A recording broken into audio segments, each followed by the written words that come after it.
Well, I hope you guys had a really good Christmas. I know a bunch of you did. Hung out with me all day long. We went 9 hours and 15 minutes, and had a really good time. Talked to some really interesting people who had some amazing ideas, and they were going through some stuff they shared with us, and it was really compelling. And I'm glad, and I see that I'll be doing this every Christmas now. I have Grindle Dark in the studio right now because we're on a mission. And tonight, Grindle and I are going to be in the Archaix library, which is an adjacent building, and we're going to be going through all these books with a new eye. Because what are we looking for? We're looking for tertiary field mechanics now. Because yeah, we're on to something new, and we need to go through those books for all the anomalies because we've ignored a lot because we didn't quite understand the phenomena. So, Paul Tice is in the studio right now. You know, I started ordering books from this man like 28 years ago. I really got to know him. I really got to know him in the last like 15 years. And I've been to San Diego 3 times now to visit him and the book tree. And without further ado, I can make all my announcements at the end of this video. We're going to talk about the spirit, deep things of the spirit, the origin of the spirit, where the spirit is in the body. We're going to be talking to a man who has traveled. He has not just traveled the physical world. We know he has. He's traveled everywhere with Zechariah Sitchin, but he's also traveled the mental. He's very well read, as am I. So Paul Tice is a kindred soul. How you doing, Paul? Hey, we're doing pretty good. Thank you for having me back on again. I really appreciate being here. It's a special place. Thank you. Yeah, man. This is a special place. You're a part of this place. You helped build this. There's no doubt. Well, I've always been in the background. That's kind of where I prefer to be. But when I got something to say, I'm glad to be able to say it. You're giving me an opportunity today. I appreciate it. All right. Well, extend my love to George. I know he's hiding back there somewhere. He's not. He had some issues with his heart, and Christmas night he went into the hospital. I didn't know that. Wow. Yeah, okay. that just happened. And so yeah, our prayers are with him, and we're Christmas hoping the best night, for him. Okay. Yeah. So well, I hope he's watching from his phone. All right. Yeah. So well, you guys send some love toward George. George is a staple at the book tree. He's always there. Yep, he's the guy that answers the phone, sends all the packages out. He's my right-hand man. So, yeah, we're thinking of him today. So, thank you. But anyway, all right. So, I'm going to give you the floor. And I'm going to give you the floor because you have a lot of things to say and you're fully qualified to say it. And I will interject anytime you want or need me to. Well, this is a subject that's it's always been the nearest and dearest to me. It's really about the human soul, about what's really going on inside of us. And as we get started here, just wanted to take this opportunity to introduce you all to someone that you may not know very well, yourself. And everybody will probably say, well, I already know myself and pretty well. And I'm telling you, you really don't. There's a deeper part going on. And people might say, well, I know myself. And I'm saying you don't. And they'll say, I do. And I'm saying you don't. And the reason why is because I've always said we're in the dark ages as far as the spiritual stuff goes today. We are living in the dark ages. We haven't been properly introduced to who we really are. When you look back into the ancient world, you've got these great philosophical schools, the Hermetic schools, the mystery schools, and they revealed all of this inner workings of the soul. But, much of it became housed in the great libraries of Alexandria and other libraries, but they got entirely burned and destroyed. So now we're sitting around here today and with no philosophical schools, and the soul gets neglected because we don't know how to access it and use it to its fullest potential. The great psychologist Abraham Maslow once said, above all, we fear the godlike in ourselves. And that's because we haven't been introduced to it. People are afraid of what's really within ourselves. I believe today that this is not an easy subject to breach because It's something you can't really put your hand on, but it's what makes everything go. I mean, I think that with Jason, with your experience, with what you've overcome, I think that we can put our heads together and create the definitive video about what the soul really is and how to use it. I really think we can do that today. We can try. I think for me, it's always been the most important subject there is. Most don't see it that way. You know, they're too busy with all of the toys and distractions, and we've got all this technology, and people are more looking at their phones rather than within themselves. And, you know, I believe that God is all knowing, and the universe is like full of information. And I agree. The universe, it's full of information. It's like a hologram. It's based on mathematics. And you know, the ancients say that we're connected to all of that. And so if, according to quantum physics, and if we're connected to all of that, then why have we been thrown down here on this earth and know nothing about our place in the universe? There's all this information out there. I mean, we're extremely intelligent beings. We got all this technology, and I don't know. It's, as far as we know, we're the only beings out of all the life forms on Earth that actually ponder these things. Yeah, and we ponder them, but we still know virtually nothing about who we really are and why we're here. I mean, dude, something's wrong, you know? I mean, we should not be blocked from accessing who we really are and our purpose, what our purpose is here. I have something to interject there. I know you've been following loosely because you're very busy as well, but in Archaix, we've kind of divorced ourselves from the whole intruder planet model and all that. And we're now talking about convergence fields. And that's what these Phoenix and Nemesis X chronologies are actually showing us, an exchange of men and materials during windows of time when calendars coalesce. And we're finding more and more evidence that this is about tertiary fields. And the beauty about a tertiary field is that it brings new information into the field that you can be aware of. And I'm starting to wonder if these moments of heightened spirituality, when the human race was like at the pinnacle of its spirituality, is it during these tertiary field phenomenon events that all of a sudden we remember who we are, we know where we are, and during the tertiary field event, we have an executive choice to make. Are we done here? Do we make our exodus and go, or once we remember who we are and everything that's going on in the collective, who can't vibrate on this frequency, who aren't thinking about these deep interpersonal things, to them it's a cataclysm happening all over the world. But to the spiritual liberating during the tertiary field event, they're now in full recall, total recall of everything. And it's in those events that they either decide to stay because now they remember their mission, why they're here, what needs to be done, what they have done, what they haven't done. They remember everything. And others who also remember everything know it's time to go. They're done here. It's time to move on to the next spiritual realm. And during these events, this is where we're at in Archaix, Paul. We've been really making some huge headway in the past 40 or so days, reinterpreting all the Archaix research, all the chronological research, and this is where we're going. And it kind of taps into what you're talking about, the spiritual recognition. Like when we're in the terrarium field, which is what we're in now, it's such lower vibrational rate. We don't remember anything. We see ourselves as isolated and alone in the universe.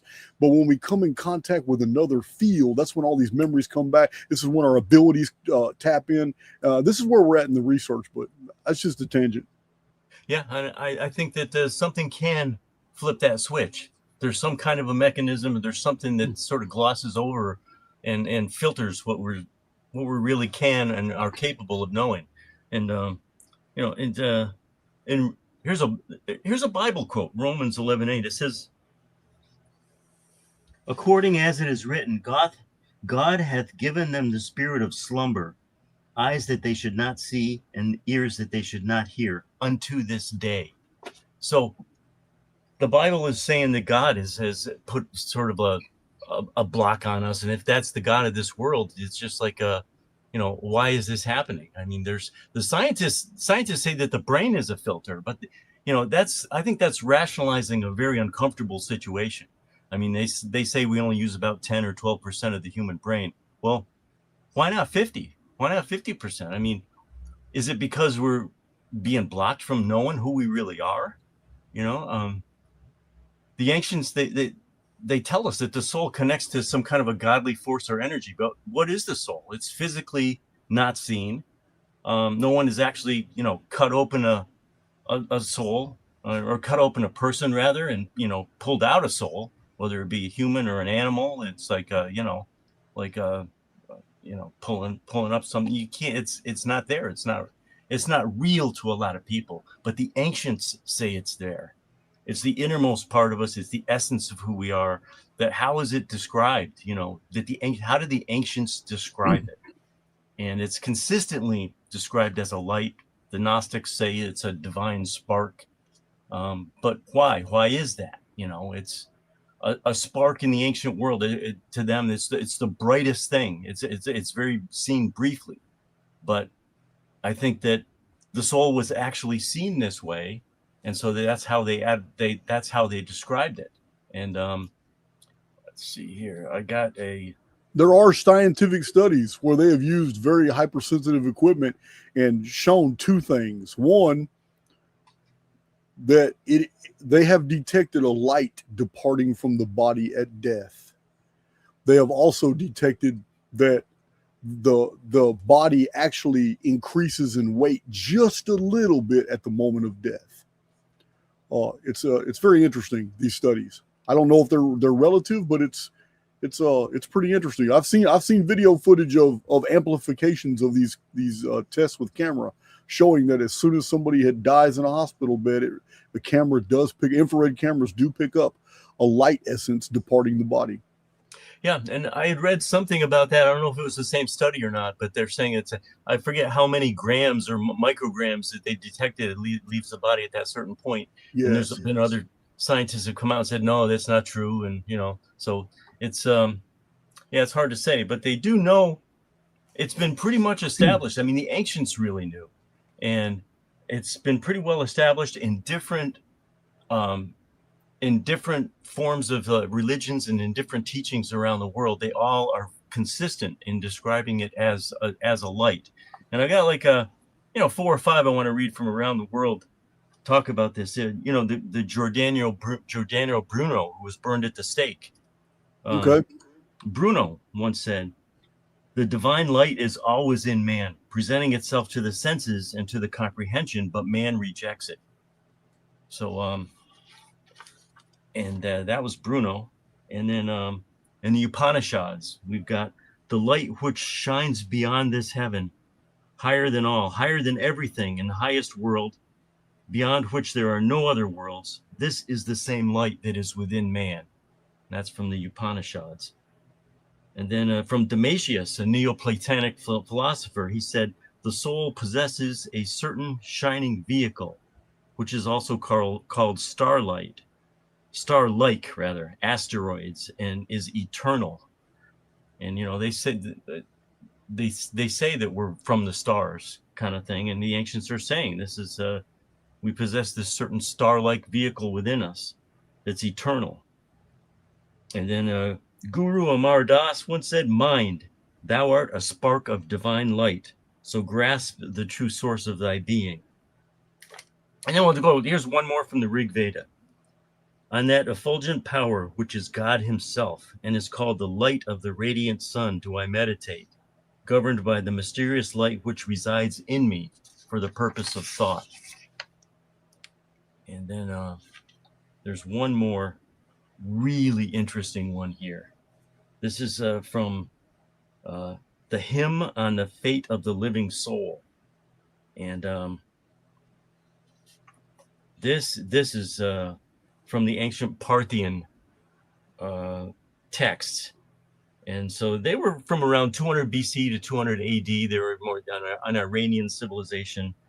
And this is an interesting quote from a Parthenian text. It says, "I hail from the light and from the gods, Yet I have become as one banished, separated from them.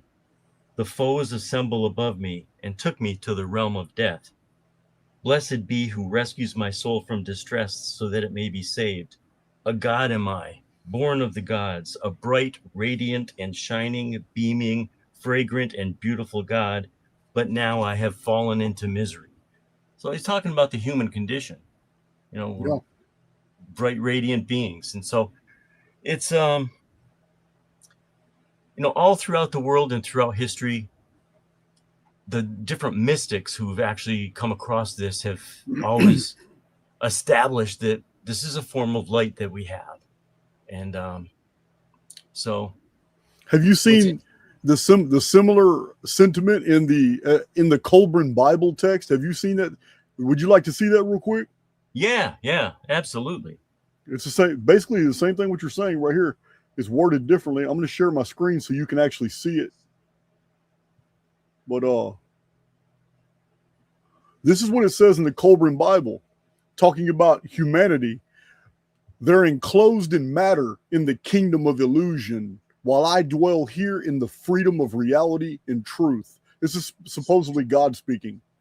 And it says, it is not for me to come down to you, but for you to reach me. Wow.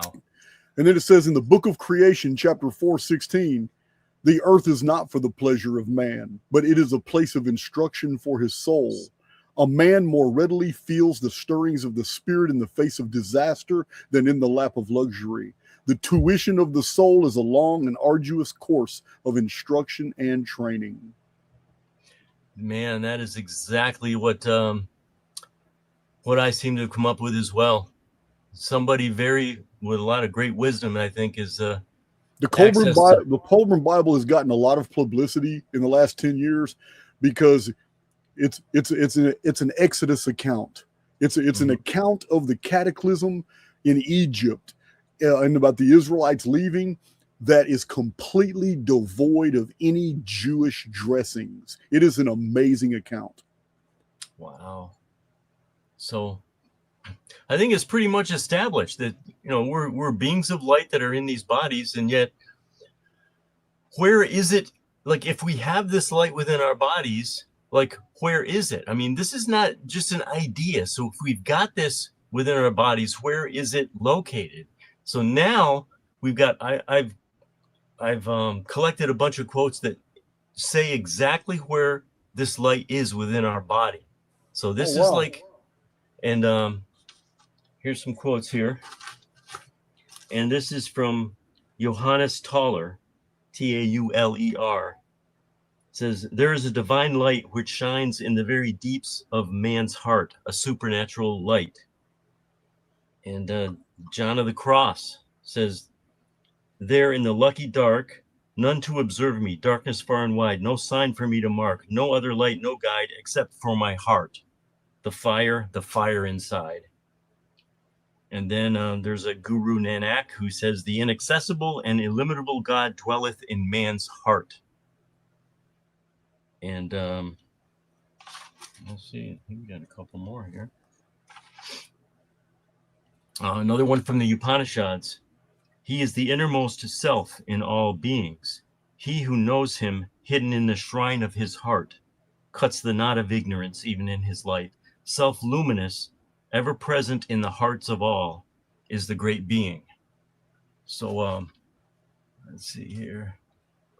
And I think we got one more here.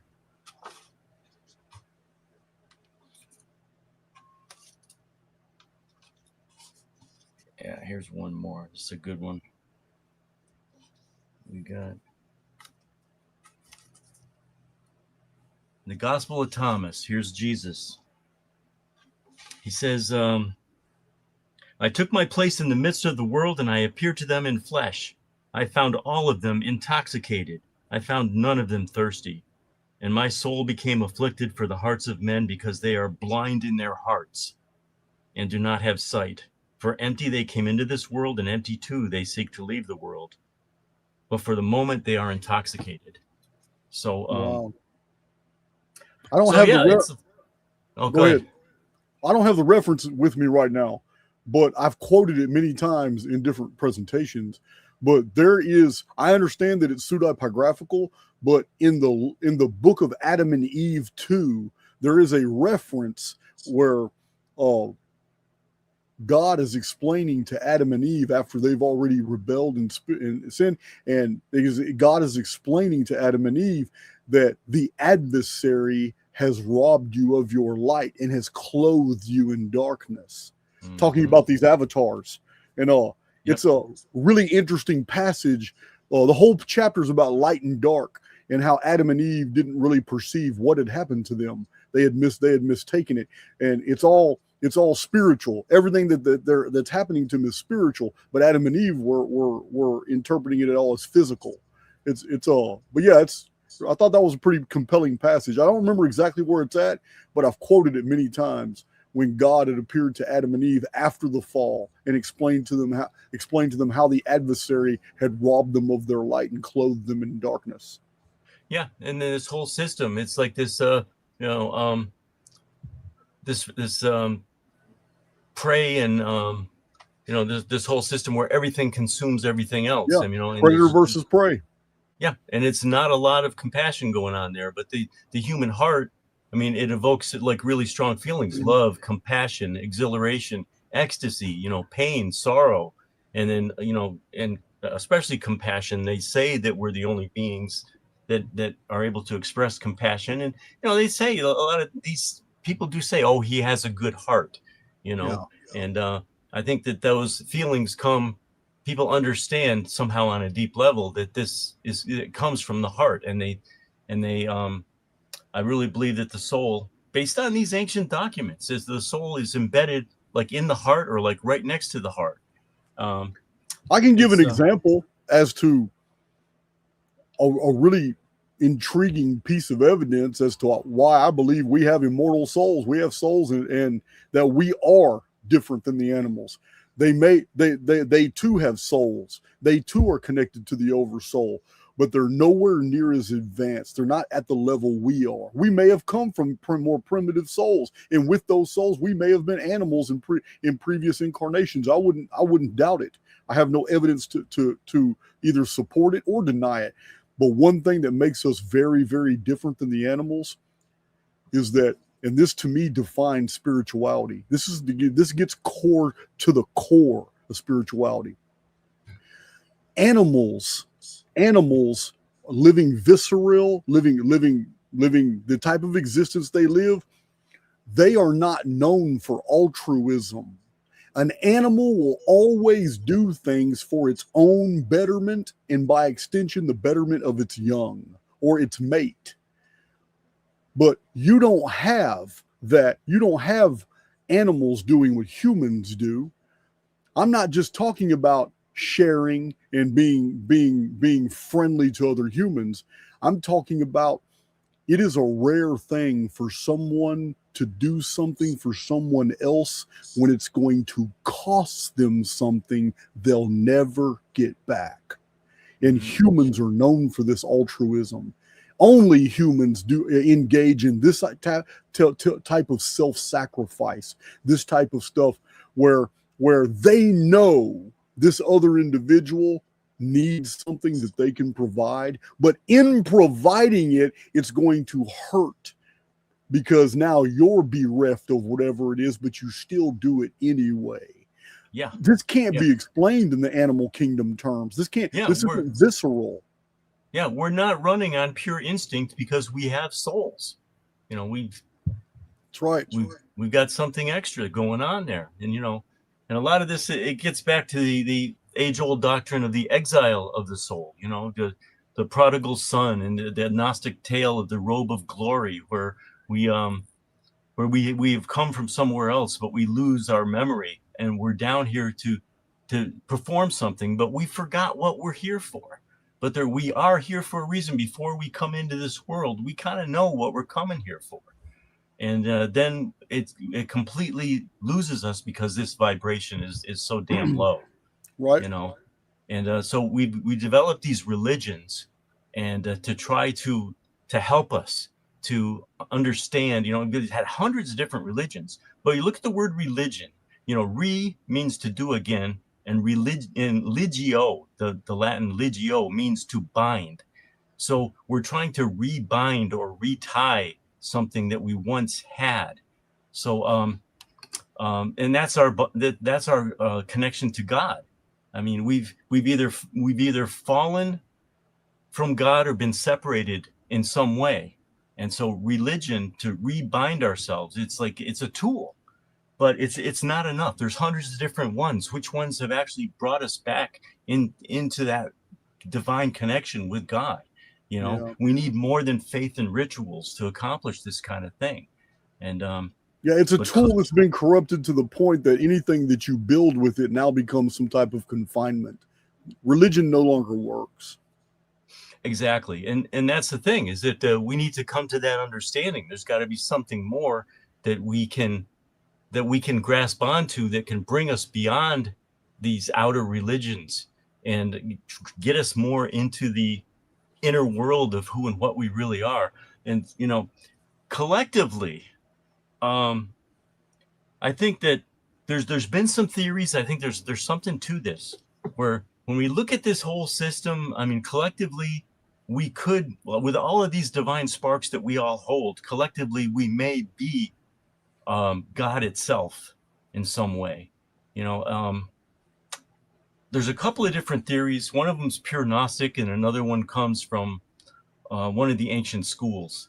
And I've combined them both because I think that this is a real likely scenario for what's the condition and how this whole system was created originally. I think that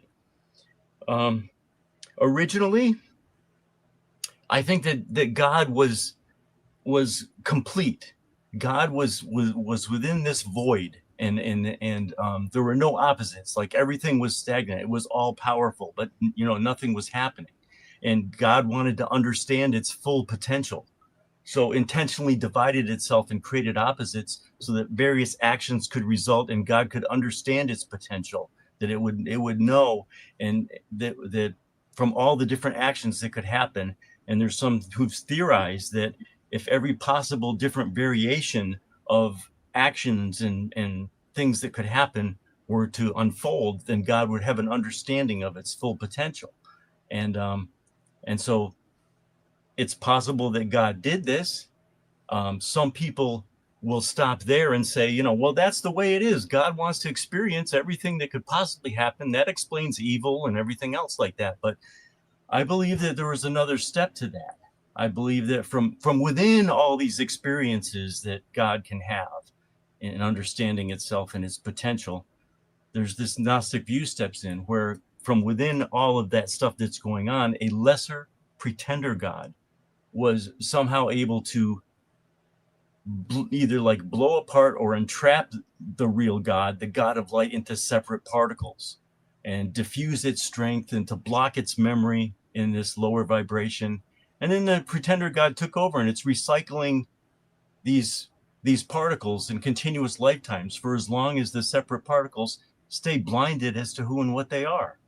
Only so those parts. It's like a Yaldabaoth concept. Yeah, it's like only those parts of God that recognize who they are able to escape. Like Clement of Alexandria once said, "He who knows himself knows God." It's like there's okay. This. There are many traditions that the world was built out of God. Like the Norse believe, what was it? Erminsul, the great tree, grew out of the dead frost giant. The whole world was on the back of a frost giant. Which is just the frost giant was an extension of God itself. The Eastern traditions have a similar idea that we are built out of God. Yeah, I can definitely see it. I feel that I'm at the point, Paul, where I honestly believe that outside this experience, outside this construct that we find so baffling, this artificial reality that we have convinced ourselves is actually real, I think people like you and I are on the outside of the construct in another level of society, and we still contemplate these things, because even on the outside of the construct, God is still eternal, unseen, virtually unknown, and we can only know its presence by its effect and how it affects us. I think I just think the whole eternal reality of worlds, this multiverse that we live in, I believe we're all searching for source, and it's going to be difficult to find because the only way you can search for source is within, and that's where you're moored to source, and which literally means and is evidence for what you just said.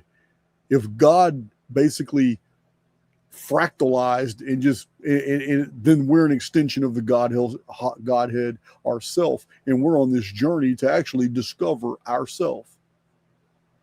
Yeah, it's like the writer from back in the earlier 19th century or 20th century, Clarence Day. He said, we once thought we were at the footstool of God, but it may actually be a throne. And we don't see that because it's just we've all been separated apart. And of course, that's pure blasphemy if you present this idea to Christians. But you got Jesus in the Gnostic Gospel of what is it? The Dialogue of the Savior. What is that? Yeah, Dialogue of the Savior. Matthew asked him, where is the place of life, the pure light? And Jesus said, every one of you who has known himself has seen it.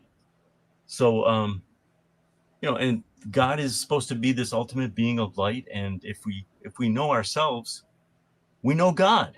So if we know ourselves and we know God, we got to be at least part of it. And collectively, why wouldn't all of these separate beings who have been totally made ignorant, we're down here and we know for some reason we don't know our place in the universe, like who we are and why we're really here, but we can create all this incredible technology. It's like unbelievable stuff that we can do. So yeah, there's just something's not right, man. And the creative capacity is direct evidence that we are either an extension of or tapped into the Godhead. There's no doubt. Just the ability to create things ex nihilo. We may create them out of pre-existing materials, but we're the ones building these things and creating. So I agree. To me, that's evidence of God being God touched. There's no doubt.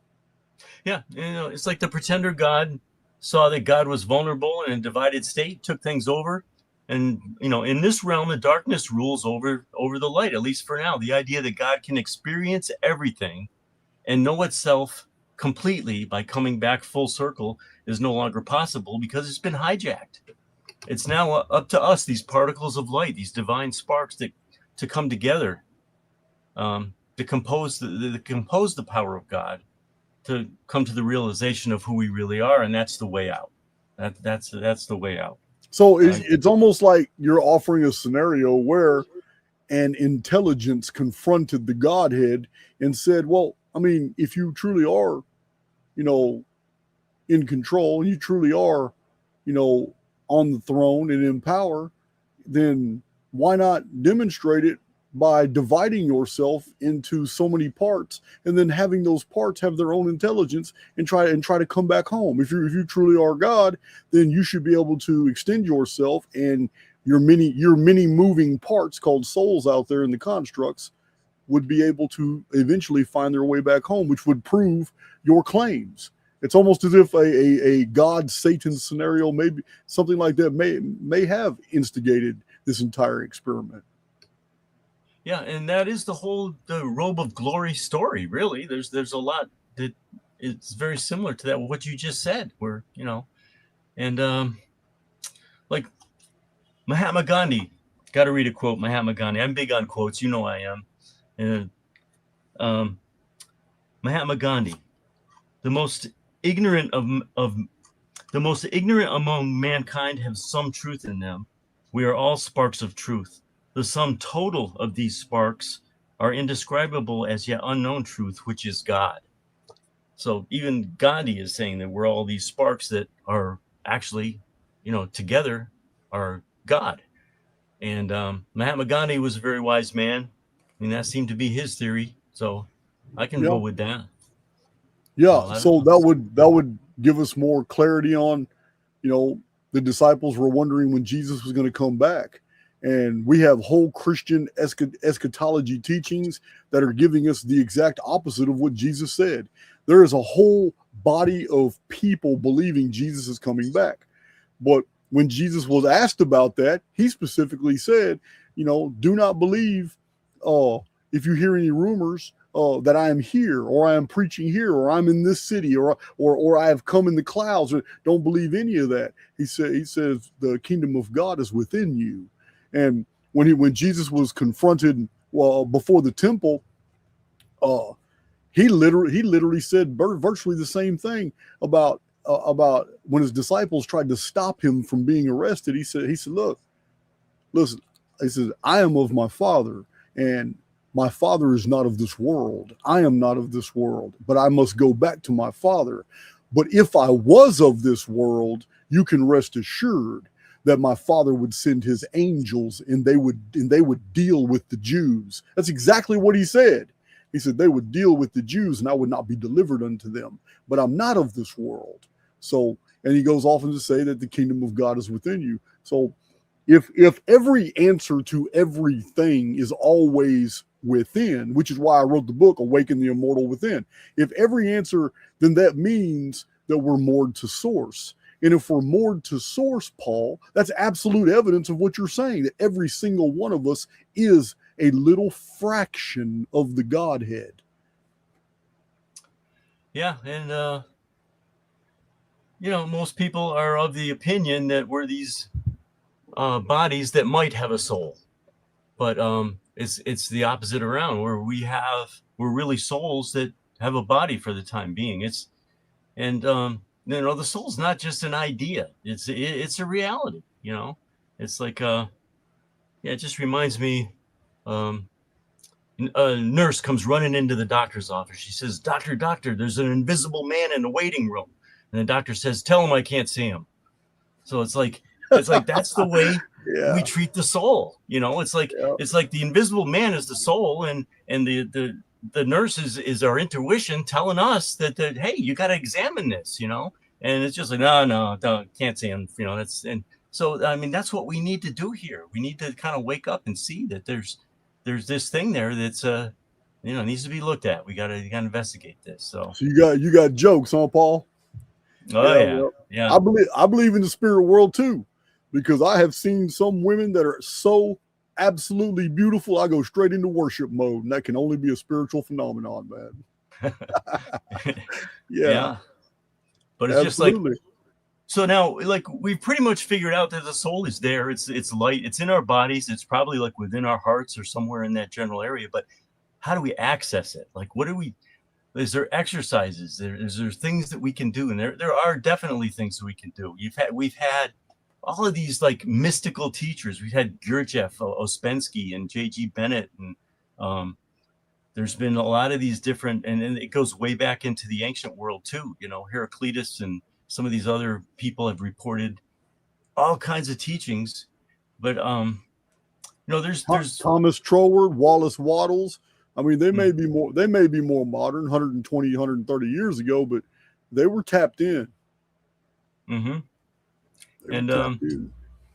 yeah, there's like a higher form of consciousness that we need to access for that, and there's a lot of different teachers have covered that, and we just get into for me, I talk about in my book what really got me started in all this was in my first 6 years of life, I remember as a really, really like an infant child and young child, I would wake up at night and I would see this light in my room, and it would be outside within my room, and very, very bright light. And then as I turned to be about 6 years old or so, it would come back. It wasn't really in my room anymore at night. It would be like I'd close my eyes and I'd see this light thing. And I identified with that. It seemed to be like a part of me. So I'm 6 years old. I'm in the back of the car. I asked my parents, I said, where do we come from? And it was clear to me when they said, well, we'll have to explain that to you when you're older. And it just seemed like they didn't really know anything about this light that I identified with. It just seemed like, for the first time, I thought, man, they don't know. I thought parents, older people, they knew everything and stuff. But what I had found out, like, as I got older, it was harder and harder to be able to see this light, and it's the extremely bright light that I could see. And what I found out is that where that probably came from was when I was born. I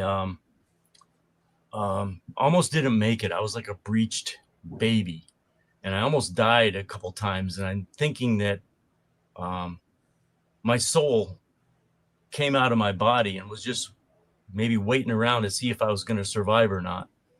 And my mother said when I came out, I looked like a boxer who was beaten up and everything, and I almost didn't make it, and when I was born and stuff like that. So it was, I grew up seeing this light all the time, and it's just an incredible brightness and everything.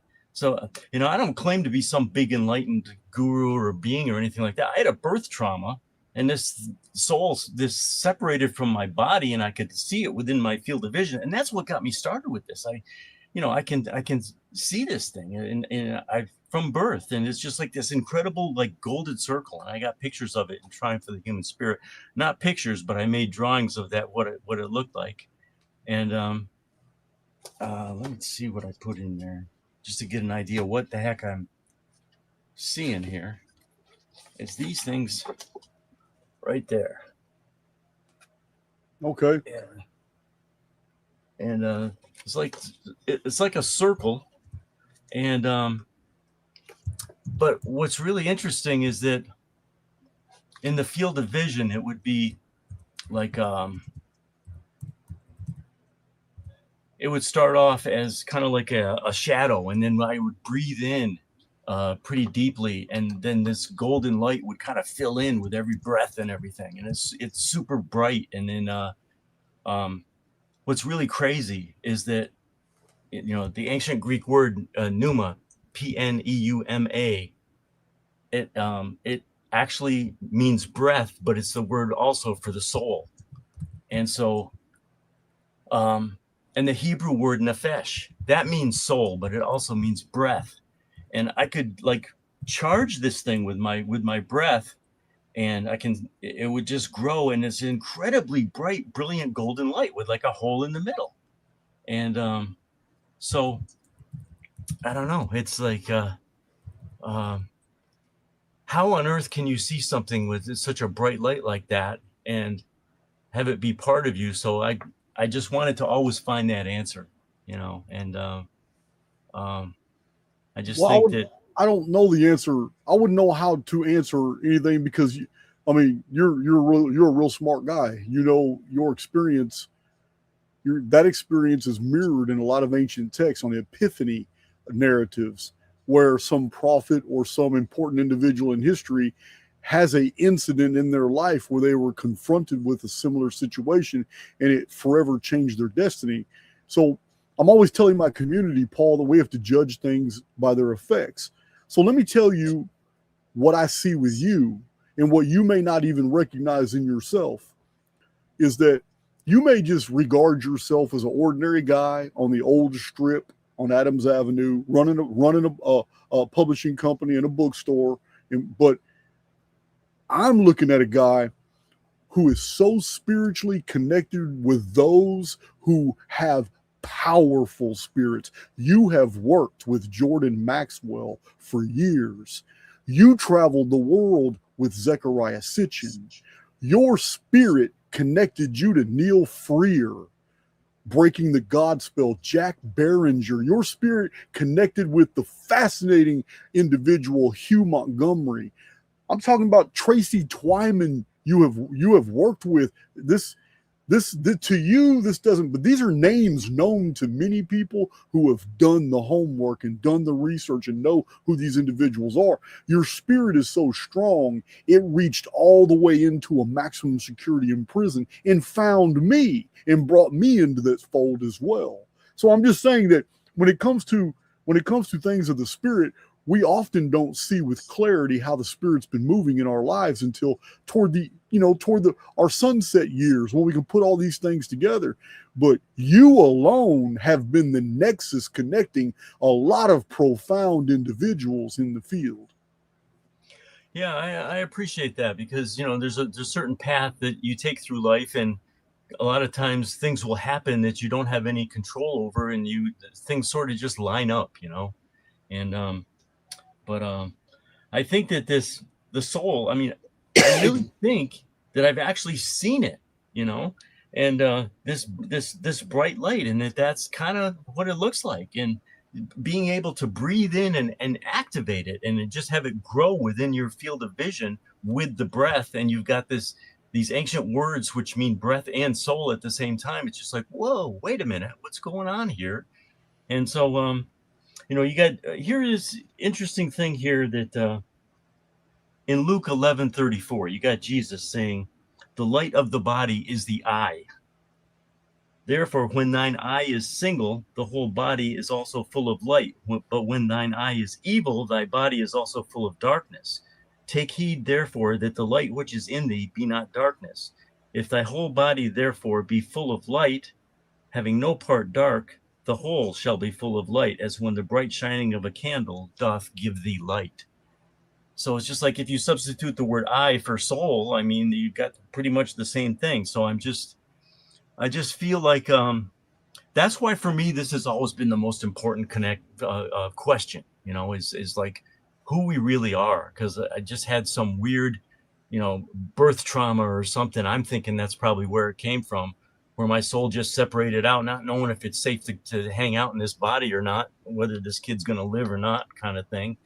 But as I grew and further, got further and further away from being born, it's been harder and harder to see this light. But I've seen it, and it's still around every once in a while. But it's just a real interesting facet, because now there's more stuff coming down the pipe here that I've got to show you that this particular image is something that modern science is starting to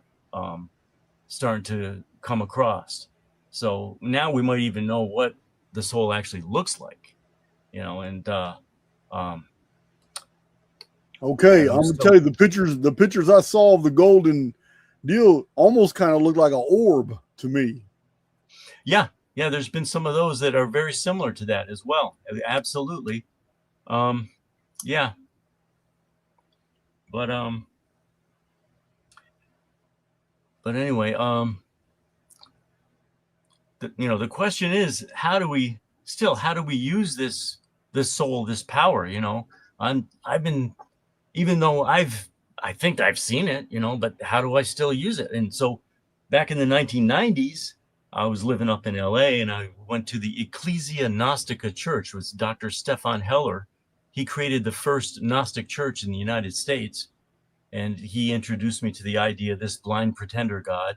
So I'm thinking, well, if we have a blind pretender God, he's going to make damn sure that you're blind too, and so I decided I didn't want to take part in this blindness. It's just like, oh, do you want to live in this world? It's just, you don't really know what's going on. And it's like, no, thank you. I'll look over here, And so, we just, for me, I know the soul is there. It's the real you. So, in order to access that, it's a real difficult thing to do, because first off, there's no language involved.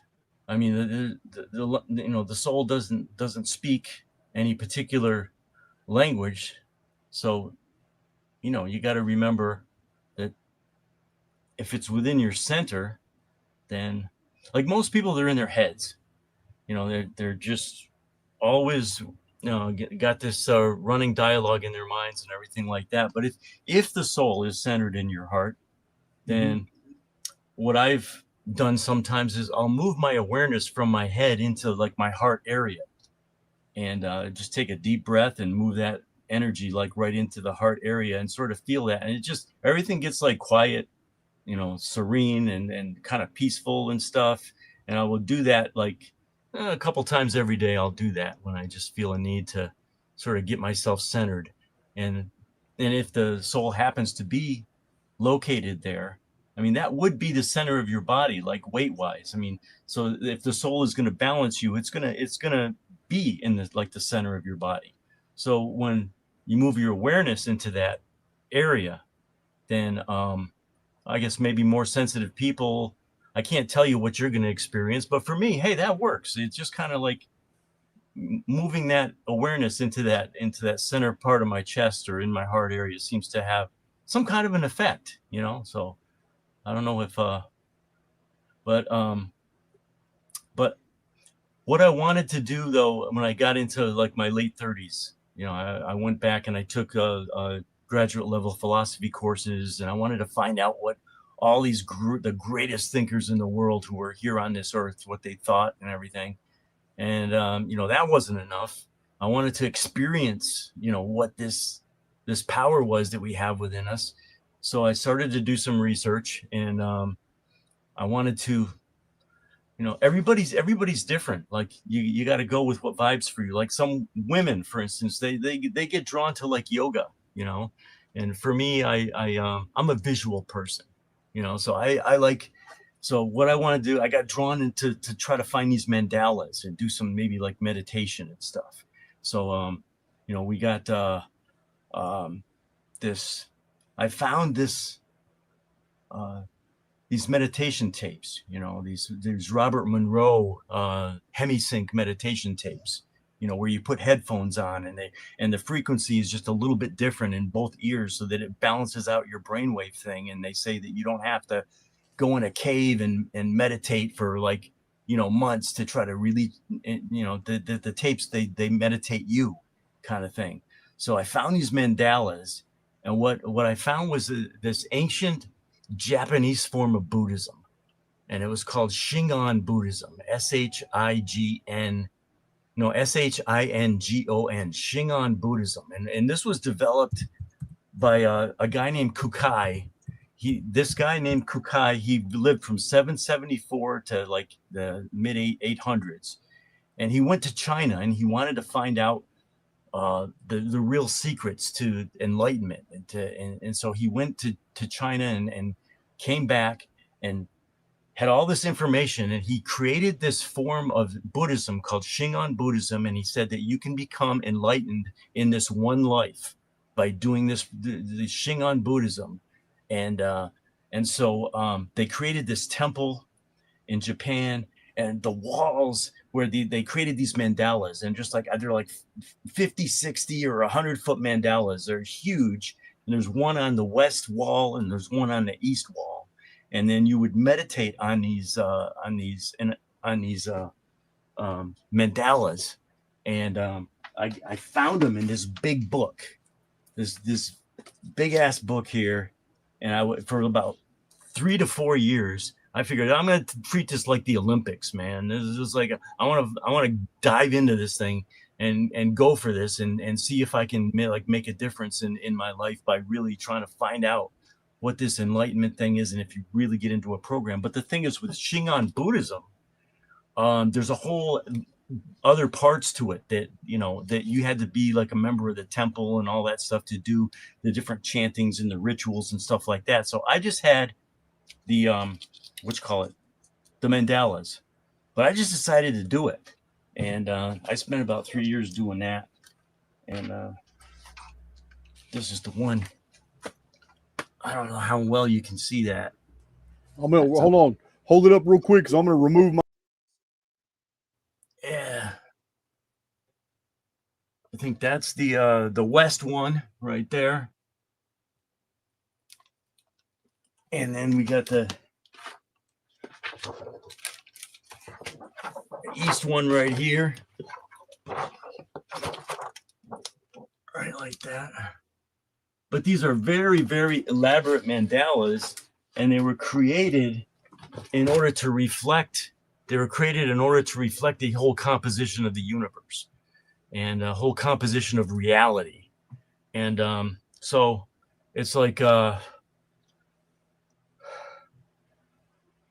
so the two mandalas together, they represent the twin expression of cosmic balance. And they together, they guide you through a transformation from the normal world into enlightenment by integrating wisdom and compassion and in both the normal and ultimate realities. So, so I did that for about 3-4 years, and I just did it like constant, you know, once or twice a day, and had a lot of real crazy things happen to me during that time. I mean, things started to happen, some weird stuff, you know, and one of these times I found myself on, you know, after meditating like this for quite some time, all of a sudden I'm out of my body and I'm supposed to be asleep. I'm standing on a ledge, you know, and I can feel the cold and everything. And I look over and there's a guy standing over there, and I can feel the anguish and the pain coming from this guy. And he looks over at me, and I don't know even if he sees me, but he jumps, and I jump with him. And we're going down, and I can just feel how this guy, he was there to just end it, you know, kind of thing. And this guy falls to the bottom of this building and hits the ground, and I land, and I just go over and I grab him, and I put cradle his head in my arms, and I just tell him everything's going to be okay, man. It's all right. Don't worry, you know, kind of thing. And it's just like, and then, you know, he wasn't dead right away, but he just looked at me and he understood that, and then he was gone. And it's just like, whoa, you know, I'm just like, so I had to talk to God after that. I said, wait a minute, man, I didn't sign up for this. I'm jumping off buildings with suicidal people and stuff. I don't know if I really want to do this kind of stuff. And it never happened again after that. But there was just a lot of weird stuff that happened. We're doing this whole thing there. And, you know, I went and did a holotropic breathwork exercise thing, a program. It was like a whole day, Stanislav Grof's holotropic breathwork kind of thing. And I went with Jack Barringer. You know, Jack was, you have to go with a sitter, someone who's going to like trade with you while you go through this process. I don't know if you've heard of holotropic breathwork. Have you ever run across that before? No. Yeah, it's a Stanislav Grof was and I think he's still around. Is a revolutionary pioneer in consciousness, and what it is it creates this very you go through, you start this program, and it has this very like drumming music, like really loud, and it's kind of like primal music, and when you combine that, you get really relaxed, and you combine that with breath work, where you just do all these breathing exercises and you're listening to this primal music. And a lot of people, they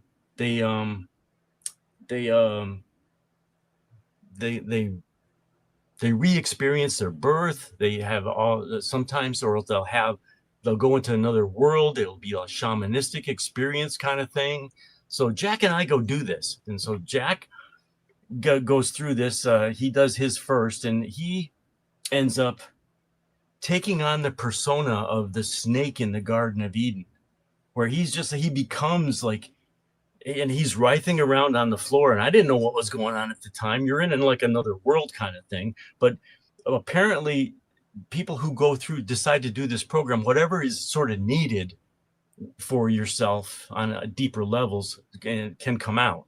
And this was before the whole ayahuasca things became popular kind of thing. A lot of people do the ayahuasca for the same reasons today, which I haven't done that, but I don't know if I would even want to do that at this point. But I did this holotropic breath work.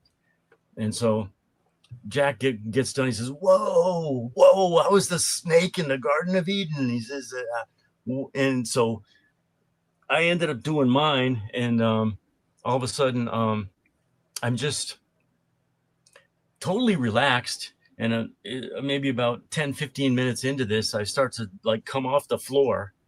And, you know, this is a time I'm doing all this crazy, like really intense, deep meditation. And but I'm doing this holotropic breath work, and one of my arms gets all crooked and my leg gets sort of bent, and I'm coming up off the floor and everything.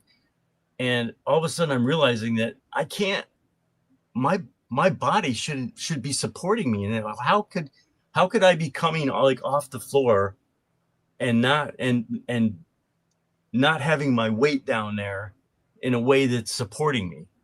And so it's just like, man, I'm levitating, it's just like, what is going on here? It's just like, so there's like a little part of me that was still touching the floor though, but there's no way my weight could have been held with that. And so I started freaking out because I realized that, I read up on these people who've meditated in the past, like D.D. Home, this story about him, the guy who levitated and he went out a window and came back in and everything. And it's just like, I don't want to float up a little too high and then they end this thing and I come crashing back down. So I just stopped it.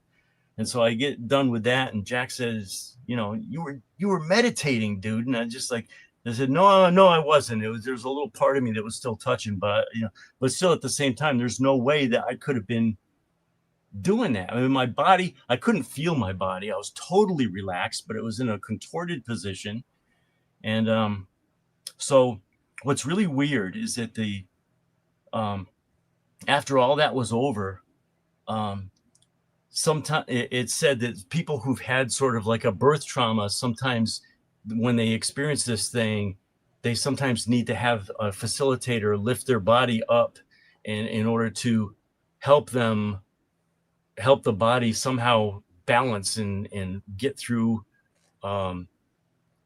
what you need to get through with this program and stuff.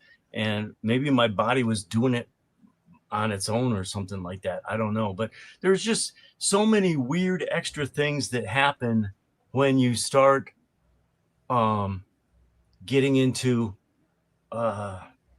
more of like the energies that we can access for ourselves that are not normally there. I guess that's really my point, is that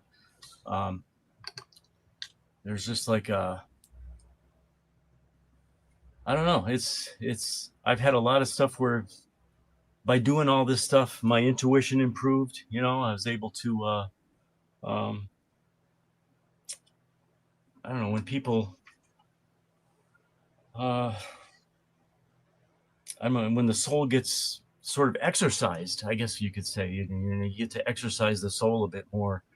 Well, I can offer quite a bit on this. This is all.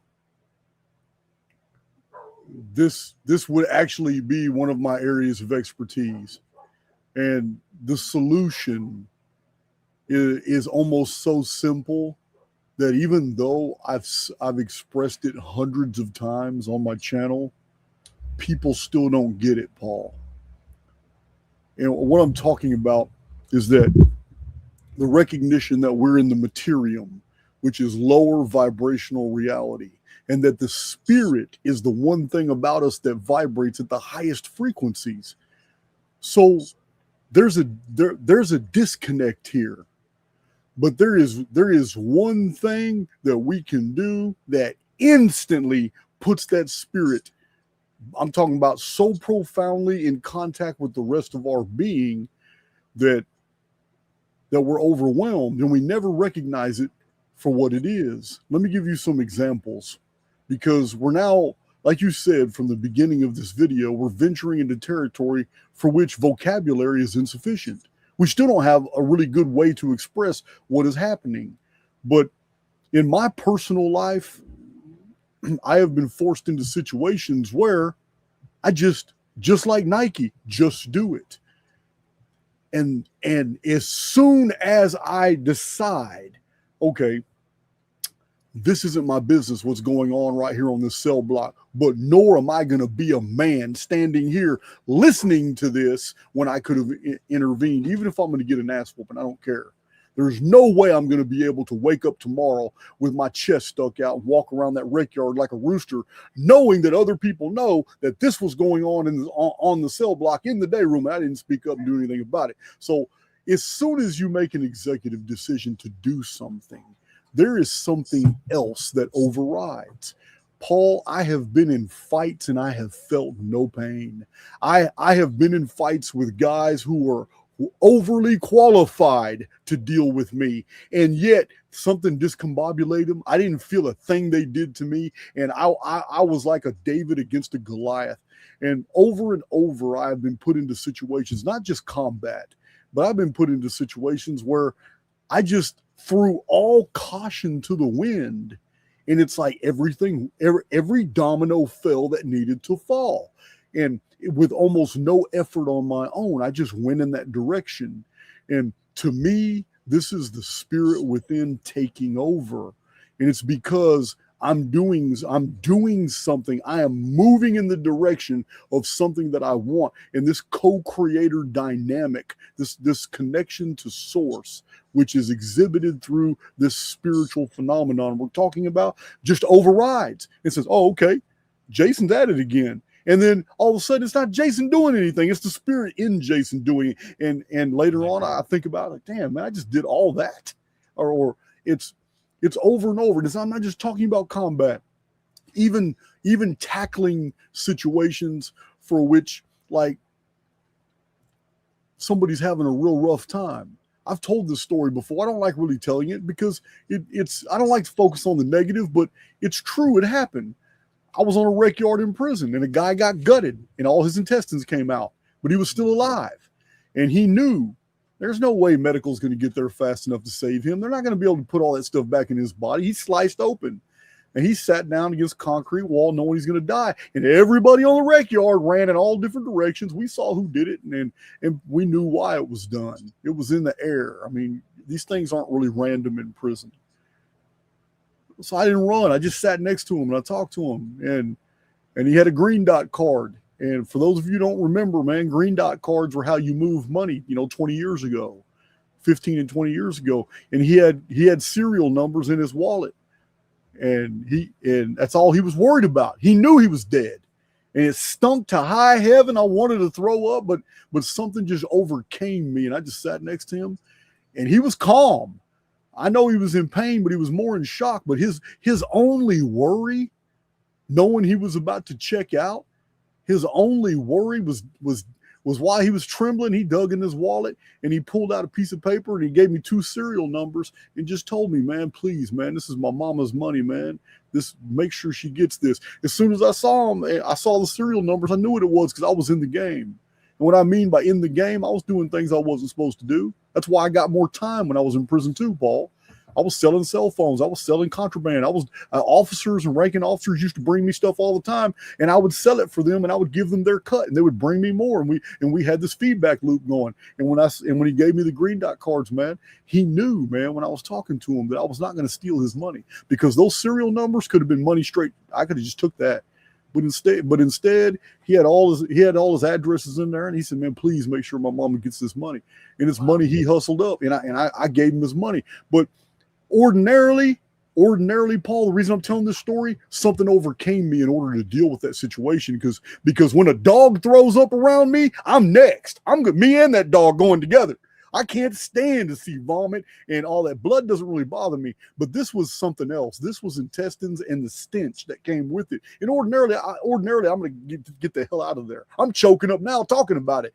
But in this situation, because I had made the executive decision to sit next to him while he checked out, and because he had something important that was important to him to tell me, I sat next to him and I dealt with it. And I got his stuff. I got his mama's address, and I got the deals, and he died right there next to me. Prison guards come, strip me ass naked. They saw, though, they got cameras. They saw I didn't have anything to do with the situation, and they've been knowing me for years too. I was just there sitting next to him. But these are incidents that happened to me in prison over all kinds of strange things. When the spirit would override, and I had no business going out of place to this other cell block, and I would do it. Next thing I know, somebody has given me a book from 1881 that I've been looking for 10 years, and he's using it to hold up his coffee pot. This would happen over and over and over. The spirit would just come up and well up in me because I'm actively doing things, and I'm specifically doing it without thinking about consequences. Thinking about consequences is the great restrictor in our society, not just the prison yard and prison blocks. In society, thinking about we're going to suffer the consequences is the greatest impediment to doing all great things in the world. People are always wondering what the consequences are going to be, and that just stops them from moving. But my point is this: it's just making the decision to do something. And the spirit just overrides and helps you and does all these things. You made the decision to seek out something that was going to get you closer to what you suspected there was the spirit to be, or access to the spirit to be, was through these Mandelas, and it happened for you, and you met the right people, and the right people knew the right formula, and you knew how to put you in contact with that. All our lives, we are completely misappropriating and completely misidentifying the very things that we give ourselves credit for, and it's not ourselves. When we deal with an emergency, and we know we're not trained to drive like a NASCAR driver, but as soon as an accident happens and there's a pile of car, and all of a sudden you drive a 2.5 ton vehicle like an expert and make sure you and your family are okay. And during that episode, adrenaline was going, everything was happening for you. All of a sudden you turn around and a baby stroller is in the way of a moving vehicle, and there's nothing in the physical world that could have told you this was about to happen.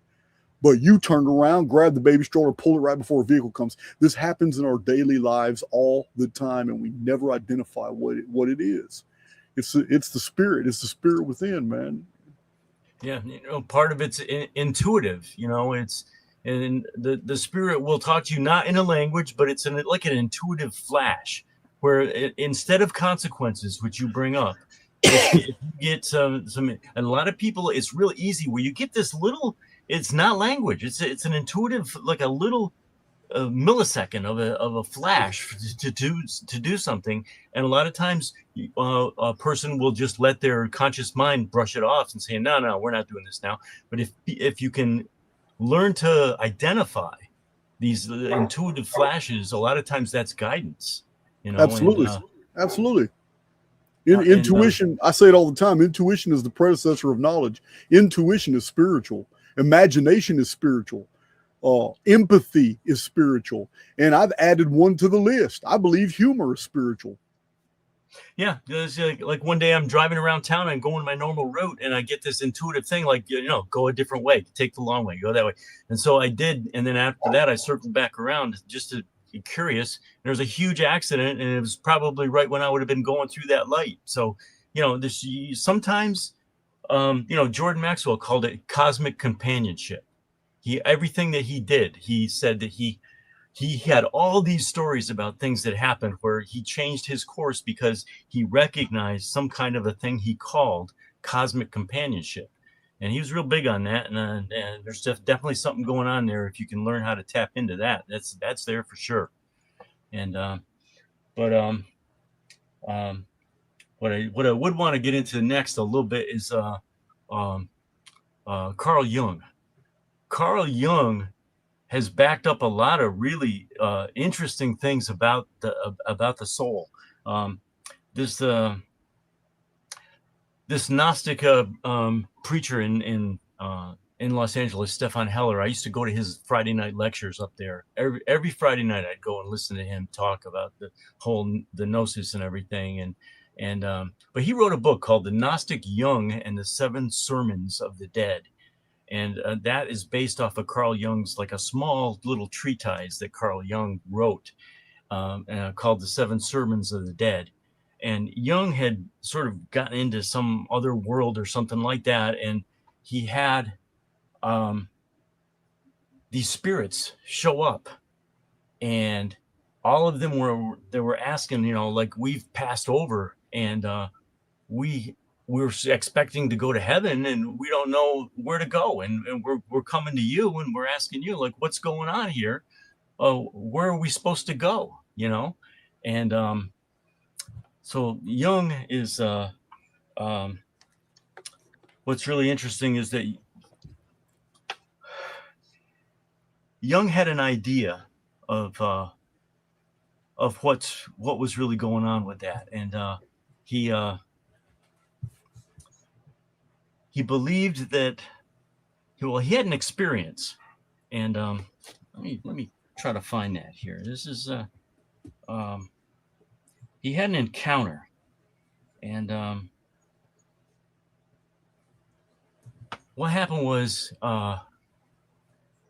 he had he was having problems with his health, and so he went and he was floating above the earth, and all of a sudden his doctor came up into, and Carl Jung identified it as being like somewhere above India, and he wasn't doing very well, and so his doctor somehow left his body and came up, and Carl Jung recognized his doctor and said that he was in his primal form, and it was what he called a wreath. It was like this glowing, like a donut shaped, he called it a wreath, and his doctor told him that you're not ready to die. We've decided we don't want you to leave. And Carl Jung ended up coming back, but what's really interesting is that he saw this glowing wreath type thing, and he identified it as the primal form of us. So that was really interesting, because when you look at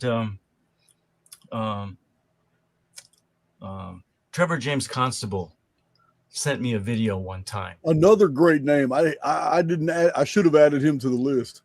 Yeah. And he sent me a video called The Tether Incident. It's NASA footage. You can find it online. There's like a 17-minute version of it online, where there's video that NASA took of this space station, and one of its pieces of equipment it was on a tether, and it snapped, and they were taking video of it, and all around this thing were these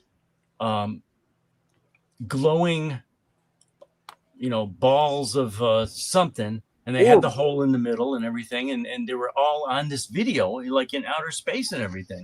And so a lot of people, it's just like, what are these things doing out in space? For me, if a lot of people die and there's, you don't need oxygen to go out in the upper atmosphere or anything like that. So it just makes me wonder if this primal form that Carl Jung saw, and when he was up in space, and then you get this tether incident, and it's showing these things floating around that are of that same glowing shape and everything like that. It just makes me wonder if, after people die, they think heaven is up there. So, are they going to go up there looking and seeing if they can, find heaven? And you've got Carl Jung saying all these spirits showed up and they were asking him, where do we go? We died and there's no heaven up there, and so these glowing things floating around up there, and all they're finding is a broken down space station with some, unleashed tether floating around out there, and that's all they're getting. That's all they're getting, man. That'd be terrible. Like, souls, people die here, and their souls go up and find out this whole thing's a NASA psyop. That'd be terrible. Yeah, yeah, and let's see here. Yeah, this is the Mandean Bible. There's a Bible, one of the oldest Gnostic sects in the world, and they've got an old quote in here, and this is about when first somehow somebody in the ancient world had documented in this Mandean Bible, this ancient Gnostic Mandean text about going after they die, and they going up somewhere, and this is interesting. This is from the Left Ginza, part 3, number 56 in the Mandean Bible. It says, "My measure is full, and I depart, and the 7 confronted me on the way. They closed the gates before me, that they might detain me on the way. The wicked speak about me. We shall cut him off from the light and keep him with us. But I raised my eyes on high. I looked out and beheld the house of life. The life answered me from the fruits. The radiance answered me from afar. The great life was pleased and sent his son of life to me." He sent the man to me who made me hear his voice. He opened the doors for me and came. He split the firmament and revealed himself. He opened the doors and came. He opened the gates before me and drove the seven from my path. He clothed me with radiance and wrapped me with light. He gave a wreath of radiance to me, and my form shone forth more than all the worlds.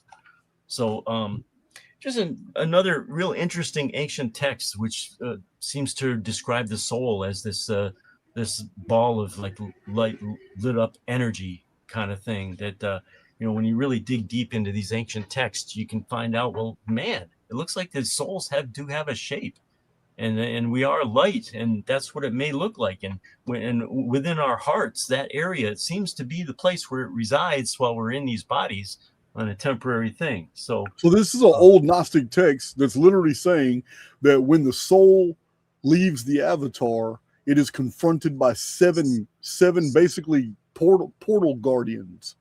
That are really determining if that soul is going to get let through or not. Exactly. And then you've got in all these other ancient traditions too, the story of these seven heavens. That's what I was about to say. We have the seven giants, the seven sirens, the seven Anunnaki. We have the seven sages, the seven kings. That is pretty interesting. They're also mentioned in the Book of Revelations. I don't know if you know this, but Easter Island, one of the really unusual things, everybody's always focused on the giant Moya, the heads, and the ones that are still lying in situ, the giant one. Yeah. But one of the most curious aspects about it is that the heads were designed to spiral down the volcano and to end at the bottom of the volcano on a long platform. So if the site would have ever been completed, it wasn't. It was interrupted during a cataclysm. You would have gone up the vault. You would have passed the heads all the way at the top. And at the top of the volcano was turned into an amphitheater. And at the head of the amphitheater is a throne with 7 seats. Wow. At Easter Island. So what I'm putting together here is that because we have so many references to the 7 from different cultures and their attachments, like in ancient Sumer, Inanna had to go through the 7 gates of the underworld to get to whatever she was doing before she could come back, the goddess Inanna.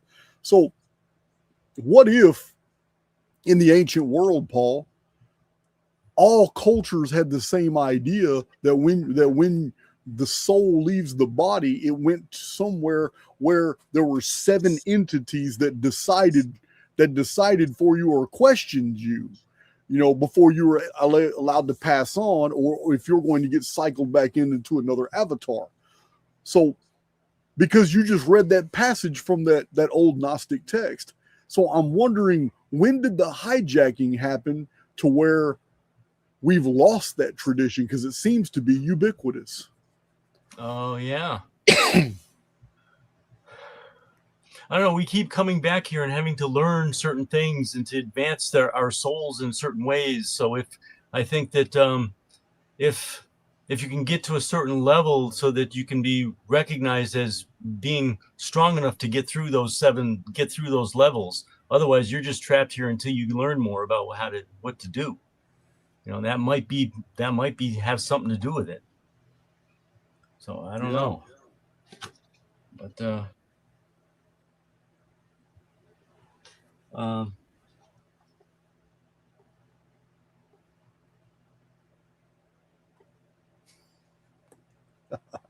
but anyway, there is. Where'd this dog come from? Where'd you come from? I got 3 dogs in here. Wow.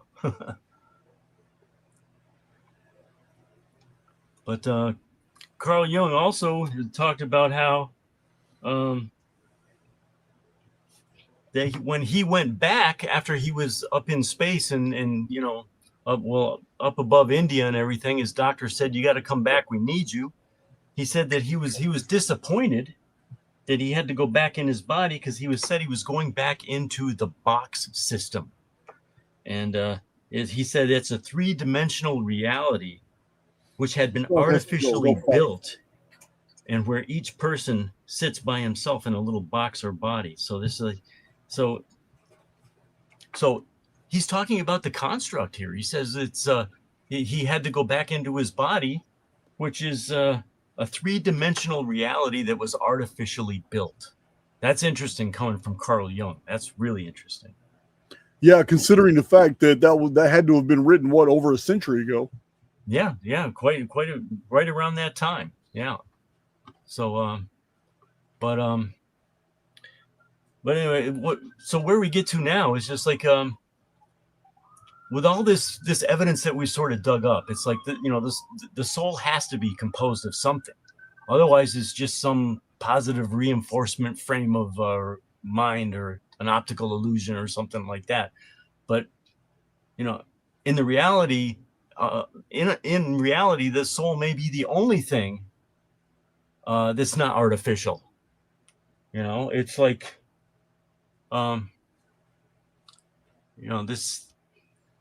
It's not an optical illusion. It's the only illusion is probably everything else that's around.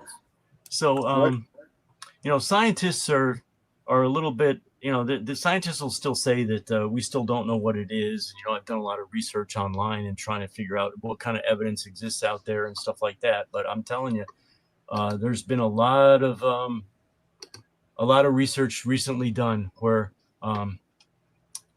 they seem to be getting a handle on what it really is from a scientific perspective. So this is cool. This is like new information that's coming out.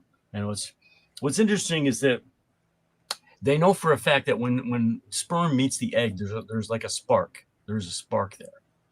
And what's really crazy is that there's a paper from 2007. There's a scientist named Lozneanu, Lozneanu, and is in the laboratory. These guys have claimed that plasma might have a composition, that the soul might be made up of plasma. And so we're really just getting to, well, when we go to talking about plasma,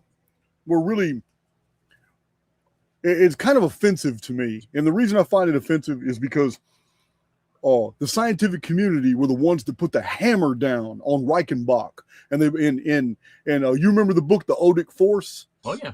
So they put all these geniuses, Tesla, all these geniuses from the 1870s to 1940s that were coming up in the orgone energy. They all named it different things, talking about this ether that's in the field. So the scientific world put the smash on all of them. Even one of them even ended up in federal prison for his designs and inventions based off orgone and all that. So the scientific world and government come together and they put the smash on all these guys that are discovering this new medium by which everything else operates in, the physics constants and all that. Some people call it the ether. Dale Pond, Dale Pond's research goes into a lot of this, where he cites a lot of these people. But now here we are after the 1990s, and the scientific world's coming around to finding out the exact same thing. These men have already died in prison for discovering, and they're just calling it something else. Plasma. Oh yeah. Yeah, just call it something else and forget that we just screwed all these dudes over. Yeah, and it goes back to ancient times for sure. And it looks like I may have misspoke. It's like this Lozneanu guy. He's not saying that the soul is made out of plasma, but that the laboratory plasma, like cells that they created in the laboratory, has all the distinctions of what the soul is that we have come to the conclusion of. It's crazy.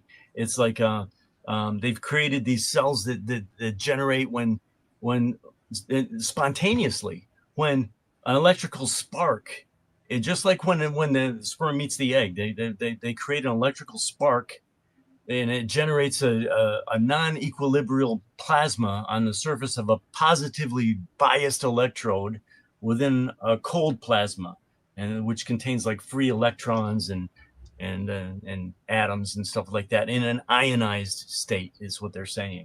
So, but the plasma evolves into a stable, self-confined, luminous, nearly spherical body when it's attached to the anode. What's really interesting, it takes that same shape They're creating plasma cells in the laboratory, which have the same shape of all of these like luminous spheres and things that I've seen, and what they describe the Carl Jung's like a primal wreath that they've seen. It's just all of that. So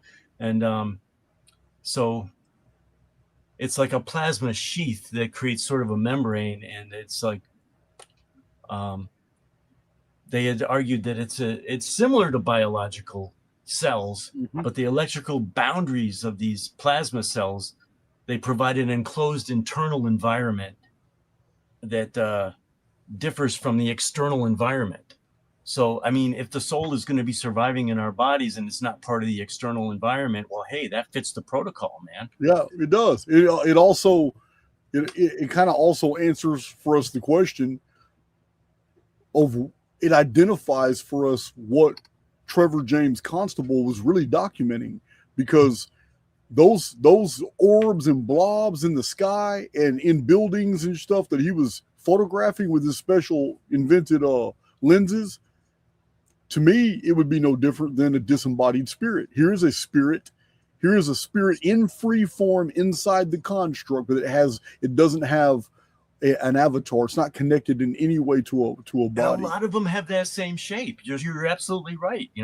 So some of them could be biological, and other ones are more of from a different realm or something like that. But it's all plasma. There's a lot of different forms of plasma. So they say that like a large part of the universe is made up of plasma. So there's all these different forms. And science will tell you, it's just like, no, it's there's life can't be in plasma, but they're not talking. They're talking about a form that wouldn't accept it. But I mean, this plasma, it's been shown to react to its surroundings in these laboratory experiments. They even know when they're being observed. Yeah, and it self-organizes. It stores information. And in labs, it forms patterns like cells and galaxies. It resists control. It reacts intelligently. You're absolutely right. And the soul is believed to retain memories and often plays them back in a life review after death. So, and when people come back from a near-death experience, and so it's like if plasma is doing that, if plasma is capable of retaining memories, then man, it's incredible what they're finding out about this stuff. It's crazy.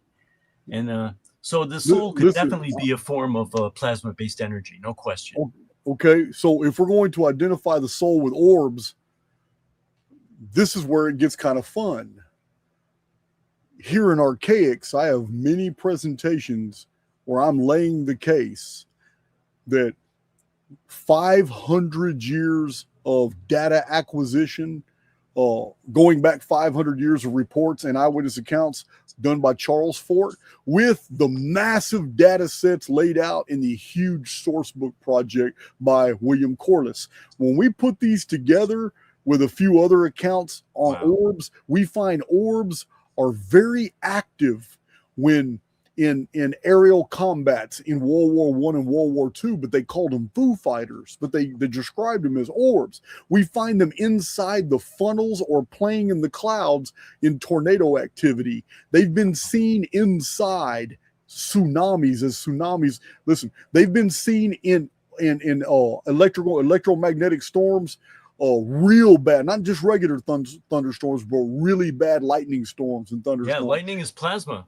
Yeah. So check this out. They've been seen also in earthquake activity. Right during the earthquakes, they're in the sky dancing around. They've been seen over the LA fires just recently, earlier in the year. They were seen. They're seen going in and out of volcanoes just before and during the explosions in the cloud billows. So check this out. This is a scenario. If orbs are disembodied intelligences that do not have avatars, it looks to me like they're just having fun going in and out of all the phenomena that they would never be able to do if they had a body. They would never be able to go and play in and out of volcano. They would never be able to go play in a lightning storm if you had a physical body. You sure as hell aren't going to jump in the middle of a funnel of a tornado, because they've been documented inside the funnels of tornadoes, inside tsunami activity. They've been documented in the 411 cases when people disappear. Orbs are a common denominator in human abduction phenomenon. Whether people are being abducted or not. Maybe it's just the spirit leaving the body, the spirit being their actual consciousness, their personality is actually leaving the avatar because another orb came and took them away for a while and then returned them to their avatar. I'm just speculating here, but this is the type of activity that orbs have been documented in. And I've always figured it was just long-range technology being used as rangefinders to induce all kinds of natural phenomena here that we call weather. But maybe I'm wrong. Maybe those orbs, like Trevor James Constable said, are intelligent, and maybe these orbs are actually disembodied spirits, just like the Arabians said. They said the jinn travel as balls of fire, and the jinn were disembodied spirits from an entire race that got trapped here in a cataclysm before Adam. Yeah, and I've read a lot of that coreless stuff, and all that stuff is documented, and all that weather stuff, like with the lightning and the volcanoes and stuff like that. What makes me believe too is that there's a lot of energy in there that these things feed off of that helps to keep them and generate their energy and what they need to do to survive in the form that they're in. So that could be something at play in that as well. But yeah, and here's the thing: is that a lot of that stuff has been documented for centuries, and I think only now we're starting to put a lot of this stuff together and figure out what's really going on. But it's like throughout the centuries, all of these mystics have said that the soul is made out of star stuff, and the physical scientists today they say that we are star stuff as well. So okay, so they're both right, you know. It's like gosh, I'm trying to think of the name of the ancient philosopher who said that the soul is star stuff, and that's what plasma is. It's the star. A star is a glowing ball of plasma energy. So it's just when you look at the heavens, if you have a real refracting telescope, if you have a real telescope based off mirrors, then when you magnify the heavens, all you see is oscillating fields. If you have any type of telescopic device that has a computer that digitizes and enhances the image, then it has software in there that renders what it is you're trying to see. So if you're looking at Saturn, it will literally render an image of Saturn with the rings, even though it's not really seeing it. It's crazy what they're manufacturing now, man. It's all lies. Yeah. And but it's also, you know, right now they're trying to develop plasma-based computer systems which would perform better than silicon because it will hold more information. So that's also a red flag, because if you and I are correct, and many people who agree with us are correct, that plasma is the essence of spirits, and that disembodied intelligences can have a motive operative vehicle, a plasmoid, to be able to move through the materium as an intelligence. If we're going to develop any type of hardware that can harness that type of deal, then that means that's moving into transhuman state right there. That's the ability to lock people's consciousness into hardware. Well, now here's an interesting thing, though, is that they've come out. I just was reading up on this, and the military has tried to weaponize plasma, but the plasma acts intelligently and it resists control. It'll start breaking down and spontaneously reorganize, or it just disappears altogether. So it's just like, this is intelligence. This plasma is intelligence saying, man, we're not going to be weaponized. We're not going to do this crap. So it's just like, but at the same time, if plasma is a disembodied like avatar, if it's our spirit, it says plasma naturally emits light and it responds to electromagnetic fields, and the electromagnetic fields are what's within our bodies. So if plasma responds to electromagnetic fields, and those fields are within our bodies, it makes it the perfect home for a soul, at least for a while. Yeah. So it's just like, it all adds up, man. So let's carry this a little bit further. So assuming arguendo that these orbs that are experienced in all of this phenomena and a lot of other personal phenomena. I know people who claim that they've interacted with orbs. They've come into their bedroom windows. They've checked them out and all that. And they've been around the bedroom. They felt their presence. Some people are spooked. Other people feel comfortable. People have woken up from their sleep, woke up and looked, and an orb was in there, was in the room, was hanging around the ceiling. And next thing you know, because that person woke up, the orb all of a sudden just leaves. So let's assume, arguendo, that orbs are actual disembodied intelligences. So there's no evidence to contrary to this scenario. The scenario I'm about to give you now. I believe we live in a controlled construct. I believe this construct has the ability, by virtue of the central nervous system, to be as believable as possible. It was designed that way. And this is a finite world, though, with a finite amount of souls. But I believe that we volunteered to be here, and that we do volunteer to come back. And sometimes we don't come back. We move on. What if on the outside of the construct, because this is a particularly awesome spiritual dungeon, this is a spiritual journey here. It's well known that the Nemesis simulation is the MFer. And people are like, wow, I don't know if I'm ready for that one yet. I've heard all the people that have come up out of that one back home and told us and got that badge for going through the Nemesis simulation. And what I mean by badge is some type of new spiritual accretion that attaches to the garment. Because the garment is the spiritual avatar. And this is our immortal being. And whatever new abilities that come out of this experience, when we're outside the construct, back among our immortal family, people know us by our garment. They know us. They automatically know, what we've been through, what we've accomplished, where we are in the spiritual hierarchy. So what if those disembodied intelligences aren't from here? They're from the outside of the construct, and they're just curious. They're curious souls, immortals on the outside who want to come in here and venture a peek before they actually dive in. Yeah. Oh, yeah.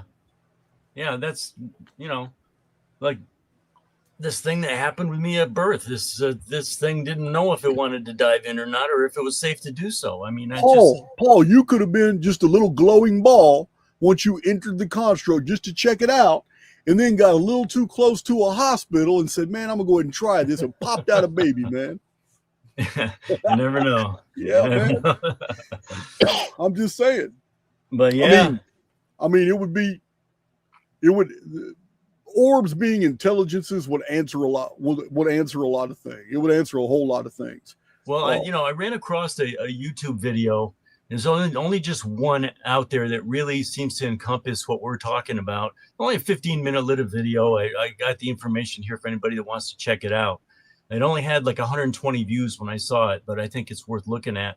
Made by a place called Archaix, Arivea, and it's a video called "Are We Made of Plasma" by Archaix, Arivea. One of my moderators can find that and put it in the description. Put it in the chat, please.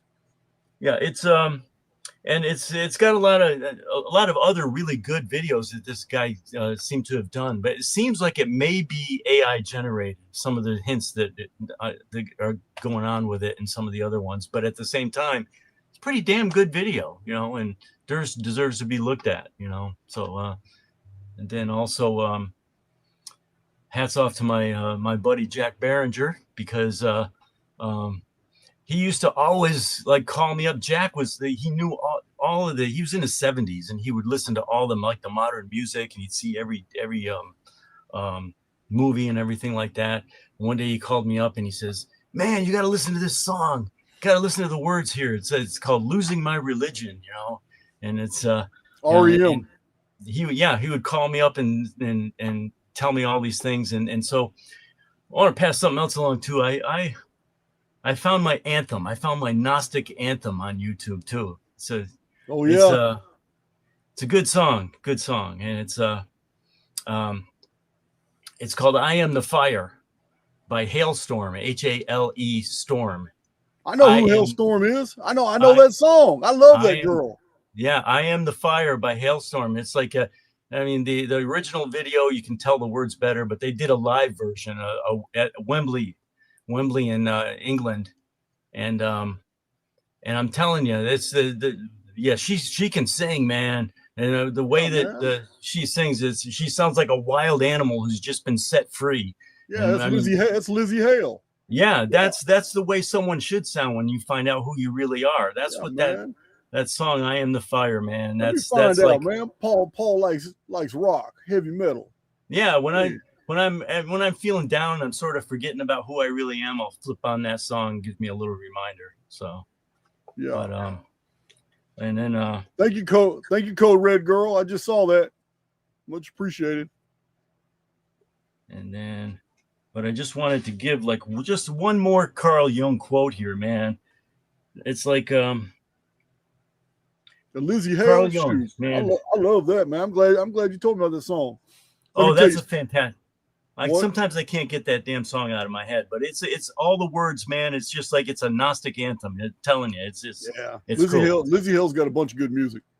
Yeah, wouldn't hurt my feelings a bit if when I left this avatar, I popped back in as a female and I was Lizzie Hale. I'd do it all. I would do it all over. I'll be Lizzie Hale. Yeah, she's badass. I agree. Okay, but Carl Jung said that. Once he ended up back in his body after all that stuff, he says, although my belief in the world returned to me, I have never since entirely freed myself of the impression that this life is a segment of existence which is enacted in a three-dimensional box-like universe especially set up for it. It's Carl Jung. So it's just like, I mean, it isn't just, he was a simulationist. You know, even before the word simulation had this context. Yeah, you're right. Yeah. So there's a lot of evidence for the soul being a real thing, much more. And there's a lot of scientific stuff going on. There's a lot of ancient stuff going on. And when you follow the trail like we did today, I think we make a case for the soul being something that we all have. That's the real us. That when we make our exit stage left from this existence, we're going somewhere else, and whatever we do, I think we carry with us. I think we carry with us what we do here. So, yeah, I agree. Yeah, you got me thinking about those orbs now, because I know I got a bunch of stories. I got all kinds of data on orbs. I may have to do another orbs video with a whole new understanding that it's just us at playtime in between avatars. Yeah, that could very well be. Wouldn't that explain some of the orbs sneaking up on women in the shower, sneaking up in their bedrooms and stuff? I mean, yeah. Why don't orbs? Oh shit! I'm gonna get in trouble. Why don't orbs sneak up on guys that are on the construction site? How come orbs don't sneak up on a banker in a bank vault? Oh, that's pretty boring, right? So we may be onto something with this old curiosity deal about orbs being intelligences, because they seem to get into very curious places. Well, in the laboratory, they're proving out, man, that they just they react intelligently, and there's no question that there's stuff going on way beyond what we would normally comprehend about consciousness. I mean, the consciousness, especially wanting to try to use plasma and to create these supercomputers even more powerful than anything we've ever had before. I mean, just it's the power of the spirit, man. It's the power of the human spirit. The soul is infinite, man. We got infinite power, and we're sitting here in these bodies, in which Carl Jung called the box, and we're just stuffed down in here. But I mean, we got stuff to do. So for some reason, we're down here, and maybe there's a way that there's a way to transcend this at some point. That's what our job is down here to do, is to find ways to transcend and get back what we once had. Like in the definition of religion, we need to rebind ourselves back to God, and we're doing it from such a low vibration that most of us can't even see it. So. Yeah, man. That's kind of shit. I'm gonna have to go right back into all my data and look at all my orb stuff. I got files on orbs. I'm gonna have to go back through that again and see if I had omitted anything, because it would have it wouldn't have supported what I was previously showing. Yep. I Yeah. need to go see that. Yeah, man. Yeah, because that's, for me, this journey I've been accompanied by something, some kind of light. And whenever I'd close my eyes and see this thing, and it doesn't come back as often as it used to, but I mean, the breath would activate it.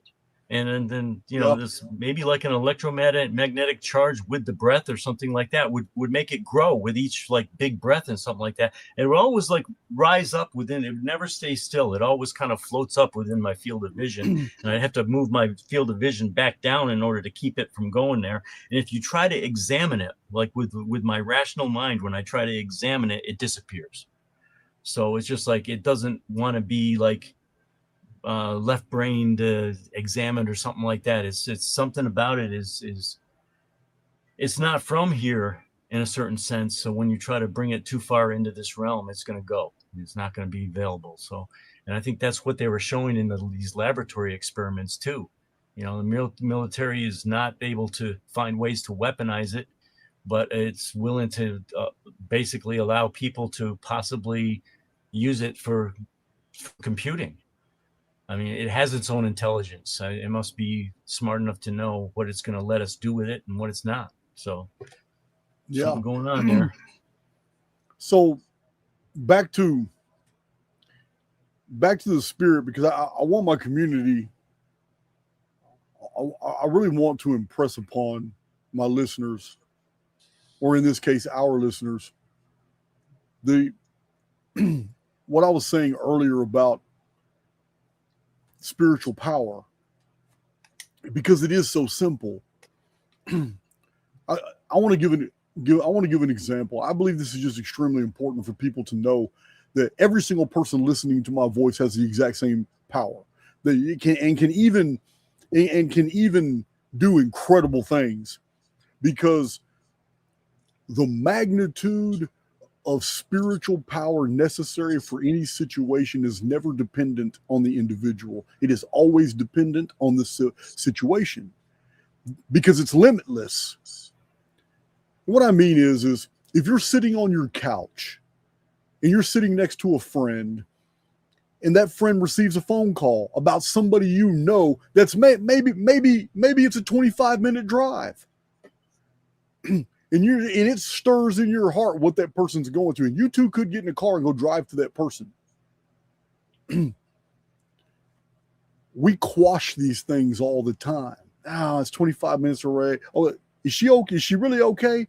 Yeah, she really all right. She's just venting. Okay, cool. And you just let it go. You just passed a really good opportunity. One, to break pattern, and two, this information would have never come into your field if there wasn't a reason why you may have been necessary to do something. So the individual who just said, oh, okay, cool, is also the individual that wonders why nothing really spiritual ever happens in their life.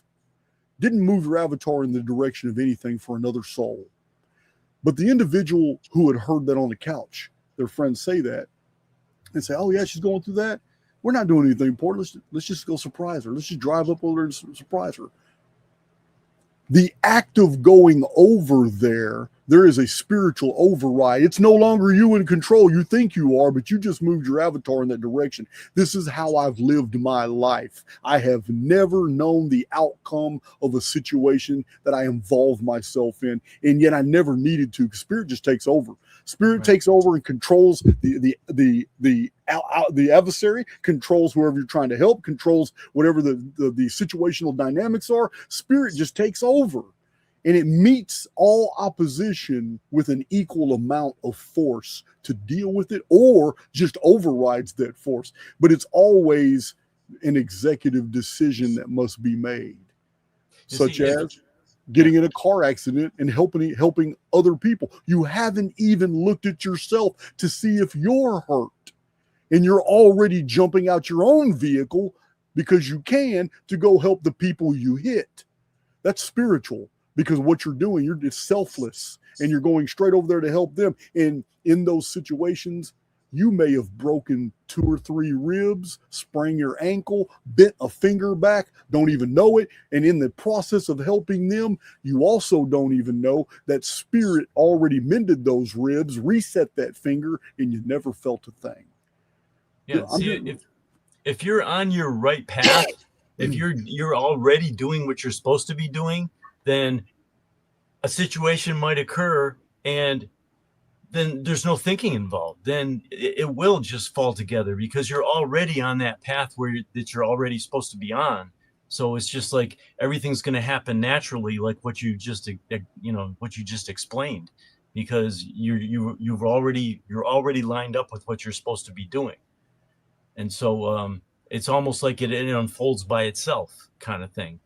And then that's what people should be striving for, is that just if you're lined up with what you're supposed to be doing, then it's not so much of a struggle, really, And I think it was Stuart Wilde wrote that book, Life Was Never Meant to Be a Struggle. And he was a pretty good writer, that guy, but pretty funny too. But he had a lot of good wisdom about how to live life. And I think that you just encapsulated that with when you're completely aligned, then you don't have to try so hard.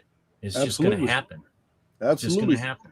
I tell my community often, I remind them that even though I don't like to endorse Fortune 500 companies and all, I really don't. But Nike has the best mantra ever. Just do it. Yeah. Because anytime you have made a decision to do something and you begin to do it with your body, it's like the entire creation around you modifies, changes. It's like the movie Dark City in 1998, because you decided to do something and you start moving in that direction, and you're moving with the absolute confidence that you're either going to do it or not, and it doesn't even matter. There's no emotional investment here. There's no anxiety stopping something from happening and pushing it away from you. You're just doing it. You're focused. It's like Dark City. The city itself moves, traffic moves, people moves. And then also help is just, they don't know what's going on. They have no idea they're even being guided by spirit, but they're going to be at the locations you need them to be when you need them to be there. And this is, this is how I've lived my life. It's over and over and over. It's just spirit takes over. I just decided to just do something. I'm going to do it. Yeah. Like releasing 63 videos in 1 month, in the month of December. I just decided to do it. I called it at the beginning of the month. I've done it. Yeah, and you're absolute master at this kind of thing, because you're aligned with what you need to be doing, and it's when people, sometimes it's going to take other people longer than others. It just depends on what your relationship is with the other fields that you're dealing with. Because I agree. If you've got if you've got a core of people around you that's already aligned with what your mission is and that sort of thing, then the whole universe is vibing around you in a way that's going to be entirely supportive. But if you are definitely a lone wolf and you're struggling against a lot of things, you've got to be more persistent. But it's that power that you talk about, and you've come from those situations, from a lone wolf into where you are now. And so you can attest to the fact that it takes time in some cases, but you can build, and it's all done with the power of the spirit. That's that book, Triumph of the Human Spirit, that's a lot of people have ordered that recently, and I want to apologize to the people who are in Canada and Australia and stuff, because that's the one book we printed that it's got all this information in it we talked about today, but it's was printed really early, and it's not print on demand, so you can only get it like straight from the book tree, and the cost of sending it to Australia and Canada is so prohibitive that a lot of people have, it's available on Amazon as like an ebook and also an audio book, but it's just, I feel really bad for those folks that haven't been able to get a copy. Because so Paul, I never would have thought, I didn't even think about this, that you were going through this. Yep. But I have a system set up right now, or actually it's being set up right now, where I'll be sending boxes and boxes of books to those countries that are charging these tariffs and these exorbitant mailing costs, and I'm going to redistribute from those countries instead. You and I need to talk about that because it's New Zealand, Australia, and one other country that's really causing the problems. And I'm already talking to people in those countries where I'm going to be sending them large boxes of stuff, and we'll just distribute from there, although the sales will still continue through the website. Yeah, and I'm still standing by $12 offer for that book, and a lot of the stuff that we talked about today is from that book. It took me 4 years to write that, and talks about my experience, and it showed the pictures of what I had seen and all that. A lot of quotes came from that book and stuff, and so it's one of those things where there was a good response from that last video we did, and a lot of people wanted the book, and I just feel so bad because I'm not able to provide it, but I'm still standing by the $12 cost. It's normally $20. Just want to get the information into the hands of people that could really appreciate it. Because sometimes, do you have a PDF version of that book? I can get one. Well, I think a lot of times because sometimes it's super expensive to mail books to some countries. I have all my books in PDF versions, and I will provide it at a much reduced price. I will just send them the books PDF because no one wants to deal with the tariffs and the exorbitant postal costs. Yeah, that's a good idea. Maybe if anybody out there is listening and they've tried to get one of the books and they've had to back down because of the cost for shipping, I should come up with a PDF version for them. So thanks. If you have it on Amazon Kindle, you can probably export the Word file, a transcript, and then just put it in PDF. Exactly. Yeah, I think we'll do that. Thank you for that suggestion. Yeah, we'll do that. So yeah, it's just me. Information is gold. I really don't care if I can't get it in book form because I normally tear up all my books anyway. When I research a book, man, when I data mine a book, I literally take the data out of the book. Yeah, I'm terrible with books. I treat these old books good, but it takes a long time to get the information out of them. But any new type paperback books, oh man, I dissect them, I code them. I got a symbol system. I'm still using the same symbol system and notation symbols in the margins that I did in prison. Yeah. Wow. Yeah, man. Yeah. Well, then that system worked for you, and it's you had to develop the most the best way to do it and to preserve the most information with the least amount of work. Oh, that system works great. Just ask Graham Hancock. Works great. Yeah, this is an awesome talk, Paul. We went in some directions I wasn't anticipating. That's pretty good talk, man. Yeah, and I appreciate you having me on again. It's well, I would like to have you on again, but it's a subject for which you're an expert on that we haven't even talked about, and maybe we can schedule another video.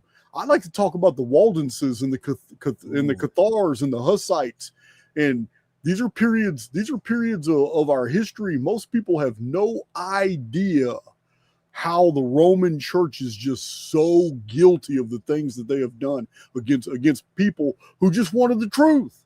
Yeah, and the whole idea of Manichaeism, it's just like that was the originating heresy, and they call anytime it would resurface in later years with the Cathars or the Bogomils or Waldensians and all of that, they would just call it Manichaeism reborn, and you can't get rid of it. So was the ultimate origin Mani the Persian? Absolutely. And so it is him. What's that? So it was him. That's where you're getting the word Manichaeism. Yep. And when he first started, there were more Manichaean churches in existence than there were Christian churches until they had to stamp them out because it was more popular. It made more sense to people.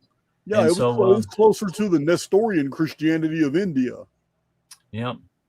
So, there's a lot of things about it which make more sense and resonate with people more so than the ideas that were kind of fostered upon us through brute force it's just the victors write history, man. And it's just, that's the way it goes. And it was the downfall of the whole Gnostic movements was that there were so many different ones. It was fragmented because there was the freedom to believe in ways that you wanted to believe. The same basic tenets were there, but in order to, align yourself with a military power at the time, that wasn't in the cards for them, and that's why it didn't work out. But the ideas were rather profound, and what Christianity decided to do was they needed to have a simplified version of everything so that the masses would be able to jump on board, and it would be controlled, and it would be easy enough for people to follow, rather than having something that was more of an elaborate structure that made sense. If you really you had to look into it deeply enough to understand, and then the payoff was there. But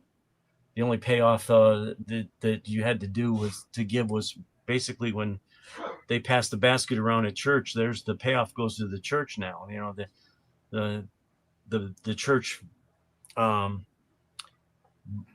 they kicked the Book of Enoch out of the Bible and got rid of the Book of Enoch because Enoch in that book was an intermediary to God, and the church said, no, wait a minute, we're the intermediary, and so the Book of Enoch disappeared, and so, I mean, there's a lot of goodness in the Christian message too. It's not just all this bunch of evil stuff. I mean, there's some really good teachings in there as well, as there is in any religion. It's the matter of just being able to dive in and take those gems and do something good with them, and not follow the party line of, you're going to go to hell if you don't believe in what we say. There's just if somebody's a really good person and has a moral life and lives a life of intent to do good, I can't see why that person would end up going to hell if the serial killer down the block was a devout Christian. It just doesn't make any sense. So, but yeah, we'd like to cover a lot of that stuff maybe some other time. That'd be cool. Yeah. Have you ever read or reviewed any of John Lamb Lash's material? Oh man, I was so glad that I watched that the time that he was on with you, and I have a deep respect for John Lamb Lash. So let me tell you a funny story. He when we first started emailing back and forth, and John set up an interview and all that. So he's very scholarly. So he sends me an email with all these points and all that, and listen, okay, I'm a pretty smart guy and I'm very well read, but I'm not an academic, and I don't know what these references are, and I don't even understand this key system he sent out. All this stuff, I'm like, okay, this interview may not go as I had anticipated. So I went ahead and just bit the bullet, because I read through this material and I had a vague idea, but these were like talking points, and they were very, I'm going to tell you now, they were more sophisticated than anything that has ever been sent to me by anyone who ever wanted to come on my channel.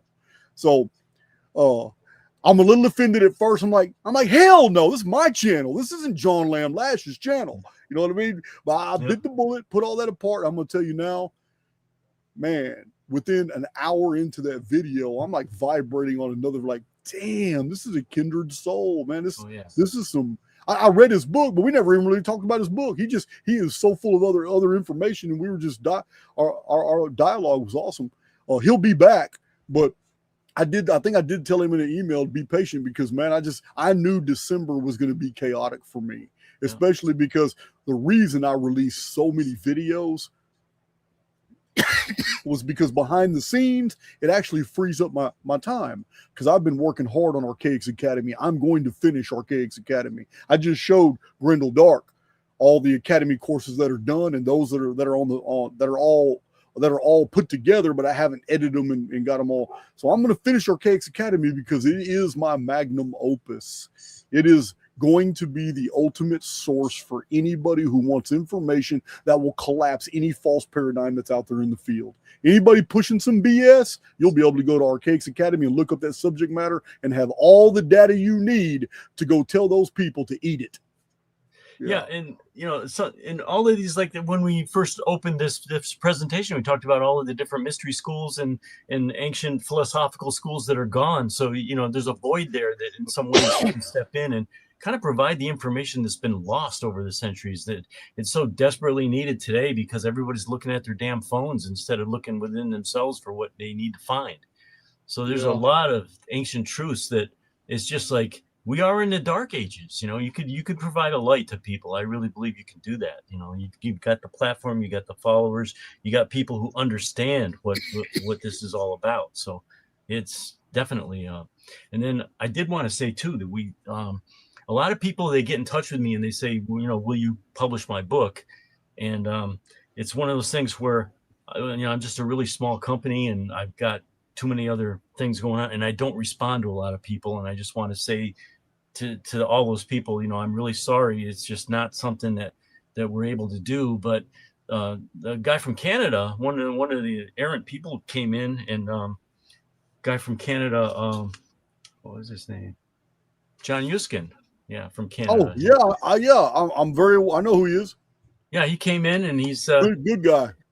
Yeah. He was asking me about that kind of stuff. And I told him how, I can't publish stuff and I wouldn't be able to do that. But at the same time, Jack Barringer and I, back when we were first starting Booktree, we decided that Jack was a college professor and he was a teacher of critical thinking and English, and we were both writing manuscripts, and so we formed a pact.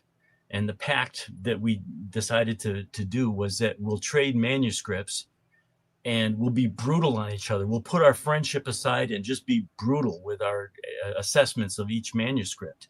And so Jack took Trying for the Human Spirit, and I took Past Shock, and we just really went crazy and with the dissections and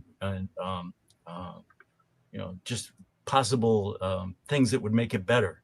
And he made me a better writer. And I'm thinking, well, just what if the underground had some kind of a group place where people who wanted to write these kind of things could get together and enter into a pact with other people like that and just form some kind of a collaborative thing where all these different people who want to write that are following in your community, you could start coming out with some really great material with people who I have to keep turning down, and I hate doing that. So is there any way that something like that? Jasmine, please remember this. She's Jasmine and Allie. I haven't seen Allie in the comments for a while. I've seen Jasmine twice, 3 times. Allie may not be listening anymore, but that is a genius idea. We can start in the underground. We have many more spaces. I've got a lot of real estate I paid for. And what I mean by real estate is we have spaces, and these spaces are whole groups with chats and all kinds of posts and all that. It's like a platform, and Archaix Underground has multiple websites on that platform. It's really nice. And what you just described, I can definitely start that. And everybody who's done research and writing on different topics that wants to be published, we can put them through the community gauntlet. And when the community themselves has edited it all and they've taken the feedback and redone the manuscripts, and we can start producing manuscripts just like you're absolutely correct. Finished products going through the underground. Yeah, so then I don't have to feel so damn bad because all these people, they do say, you're Jason's publisher and can you, do my book? And a lot of times I can say no, but other times I just don't have time. So I just was thinking, well, John, maybe like Jack and I did this thing, and maybe there's some kind of a way to move that forward amongst people, and so that would be an awesome. Your idea is awesome, but sometimes just listening to the parallels in our life, because you and I have some other unique parallels. It just blows my mind. Let me explain.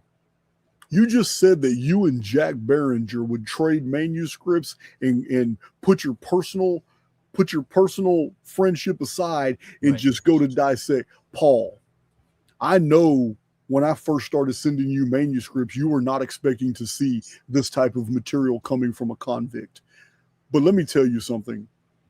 That's exactly what we did in maximum security. because there's other guys in there writing books on all different types of things, and we would trade manuscripts, and we would and listen, my Phalorn saga was the same thing. All my dark fantasy sword and sorcery stories were the same thing, and other guys would go through it and butcher them and all that, and I can't get mad. It's like the coffee rule in prison. You know, you cannot get pissed because you willingly went into that. And I would do it. So I would edit people's material. And I'm not just talking about fiction and nonfiction. In prison, Paul, we did the same thing with our legal documents. Oh, wow. Yeah, I can see that for sure. I'm talking about our habeas corpuses, our writs of mandamus, our torts, our appellate motions. Everything was passed back and forth. And and listen, you couldn't get your feelings hurt. But by the time you received the lost scriptures of Giza, it had already been butchered by 2 or 3 convicts that made me go back. That hurt my feelings. I wanted to beat them up, but I can't. Listen, this is the system we had implemented. It blows my mind that you're sitting here telling me that you and Jack Behringer started Booktree doing the same way. Same thing. Another little story about Jack and I starting Booktree. We were always wrote these little booklets, you know, and I published them, and then we finally decided we wrote enough booklets so that we can combine them and make them into a book, which became like Mysteries Explored. But he had Past Shock, and then I had Triumph of the Human Spirit. So what we did was we decided Jack was brilliant. Jack said that he was gonna go into. He said, take our books with us. Let's go into Barnes and Noble and Borders with our books stuffed down our pants, and we put our books on the shelf at Barnes and Noble and Borders. And then when somebody bought it, they'd try to scan it into the system, and it wouldn't be there. So then they'd put it into their system and order more. So that's how. Jack called it. Man, you're a criminal, man. I knew it. Jack called it reverse shoplifting, and so I don't think you could get away with that today because all the security and the cameras and stuff like that. No, the reason is because all these chains have corporatized, so they're getting their inventory list from approved, lists higher up the chain now. But that was people genius. Would go buy the book. Time. It's got an ISBN. People would scan it and they said, "Oh, somehow it's not in our system." They put it into the system, and then they'd order, and because we had just gotten in with our distributor. And then things started rolling. And that's kind of how Booktree got started. Damn, man, that was hilarious. And Jack was brilliant. I'm telling you, he was able to think outside the box all the time. The guy was brilliant. Yeah, I wish I'd have met him. Yeah, I wish I'd have been able to work with Jordan Maxwell, but I know we just missed the boat on that one. Dive. Yeah, you guys would have been so good together. Yeah, I think you're in a lot of ways. You're carrying the torch. It's been passed to you in a lot of ways. A lot of ways. So. That's funny though. That's so funny. Wow. Yeah, that's Jack Behringer's material and Neil Freer were very instrumental in my writing style, switching over. And what I mean is you receive Lost Scriptures of Giza, When the Sun Darkens, Anunnaki Homeworld. You received these 3 books long before I had just really fully dived into Behringer and Neil Freer. So once I dived into Neil Freer and Behringer, that's when I wrote Awaken the Immortal Within. It was afterward. I came from a more, it just changed my writing style. I wasn't so, like Awaken the Immortal Within is a total divorcement of the Christian perspective, and yet it's a very spiritual book. But yeah, man. I think that Awaken the Immortal Within and the new one, I think that those are the best on hands books that anybody can really get. And I'm tooting my own horn a little bit here, but I've read a lot of stuff, and these are manuals on how to really use the soul and the spirit to enhance your life. I mean, there's a certain hidden power within us, Absolutely. And a lot of people just don't know how to access it. And I think that today what we've been able to do is prove even more so that it's there, it's accessible. And just with the little extra stuff that we may have added today can bring a little bit more potency and a little bit more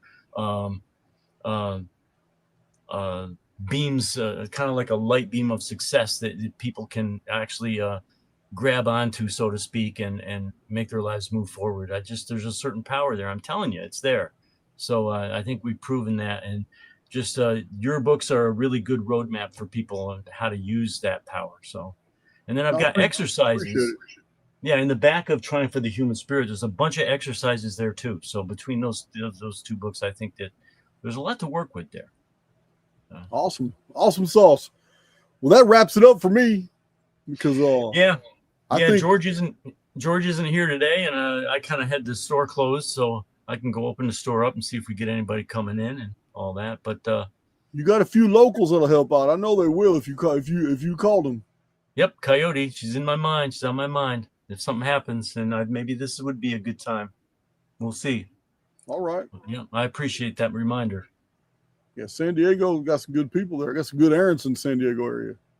Absolutely, quite a number of them. Actually. So I need to make it my. I'm already thinking about coming out west again. You know, I've pretty much done it every single year now since 2021, right? Well, I think you missed one or two here or there, but whenever you do decide to come out, we'll make sure that we'll get things back going again. And who's the guy with the big truck there? He's kind of away for a little while now. Yeah, Eric. He'll be back. Yeah, Eric will be back. So I'm Archaix Mobile Ops. Yeah, I'm supposed to help him put a wrap on that. Yeah, I'm hoping he'll be around the next time you come around too. He's a good guy. Yeah, he's a great guy. He'll be back. Okay. He'll be all right. All right. So, Grindle, you want to say hi to the community real quick, man? Grindle and I are going deep in the Archaix library tonight, but we're going to do it after a couple Modelos and hanging out at Chili's for a little while. And then we're going to come back and we're going through that library and we're going to go through there. We're going to find all the books that we can reinterpret now that we're going into the tertiary field phenomena deal. Paul, I love you, man. And I do want to talk to you later about coming back on the channel. Let's talk about those Waldenses and talk about the Cathars. It sounds good. Yeah, I'm up for it. We'll give it a little bit, but I'll be up for it. Awesome, man. Until next time, we'll talk to you later. Thank you much. It's a great guy. You guys know the story. It's Heart of Gold. You're in San Diego area, drop in on the book tree. It has an atmosphere all unto itself. It is awesome. Yeah, I wish it was easy. It's so easy where I could just drive for a few hours and be there, but it's not. It's literally 23-hour drive from where I'm at. So let's see. That was a great talk. Grindle and I are going to get busy on this project here because we were in the library earlier just looking through the shelves and like, you know what, man, this book right here, this subject matter, yeah, this is tertiary field. We need to bring this book to their attention. So, yeah, what are you talking about, girl? Come here, girl. Oh, look at this. She's so pretty. She ain't Heather Locklear, but she'll do. She's so pretty. Look at the camera over here. Look at the camera. All right. Let's see. Oh, look at her. Something else. She's something else. All right, guys. I'm going to hit me another one of these outros. I don't really have too many announcements other than I'm still on the Archaix Academy. I'm going hard on it. I do have an announcement. Paul Cook's going to catch us up on all his adventures since the last time that he's been on this channel. He's been everywhere. This man is he's a traveling man. So Paul Cook's going to be here and show us all the megalithic research, have us laughing, looking at all kinds of stuff. Easy tigers. You know how it is. On the 31st, the last day of the year. So on the last day of the year, Paul Cook will be here. I heard a rumor that he may bring a guest. I know who she is. She's been on the channel before, but I'm not really sure. It's not set in stone yet. But yeah, that's about it. That's about it for now. You got to get out, girl. Get out. All right. Let me find me a good outro. Archaix Underground. Archaix Underground is going off. And now you just heard it. You just heard it from the lion's mouth. Yeah, we're about to start open. We're going to start another space. I don't know why I never thought about that. But for all those who are wanting to write articles, who are wanting to write some type of treatise, who are wanting to write short stories, who will want to write novellas, novels, or nonfiction like I write, I think we just came up with a new Archaix Underground project. And you can submit your manuscripts to the group, and people in the group edit them and critique them for you and give you those notes back and make these manuscripts better and better and better. And who knows, Booktree may use Underground as like a subsidiary, and we may just start publishing your material through Booktree. Take the workload off of Paul and start doing it ourselves through his company. Interesting. I like it. Also, Cypher deadline is tonight. You can still join Cypher tomorrow, but you're not gonna like the price. You're not gonna like the price at all. And like I said, in the group, we have like 550 people in the group. We're doing some amazing things, but we're also having to tighten up our security from this point forward. It is expensive to get in. Like I said, it doesn't hurt my feelings because we're doing amazing things, but it's cost us an amazing amount of money to get to where we're at right now. People that are in the group love it, and like I said, we're not trying to keep anybody out, but we did raise the price to control the amount of people who are coming in, because if you pay our price, that means you're serious about doing what we're doing in the group. Anyway, aside from that, everything's beautiful.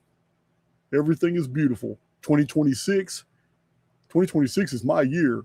It is Archaix year. It is the errant. It is the year of the errant. 2026 is going to be badass. So, with that said, let me find some badassery for you. You know what? I like this one for now. Love you guys.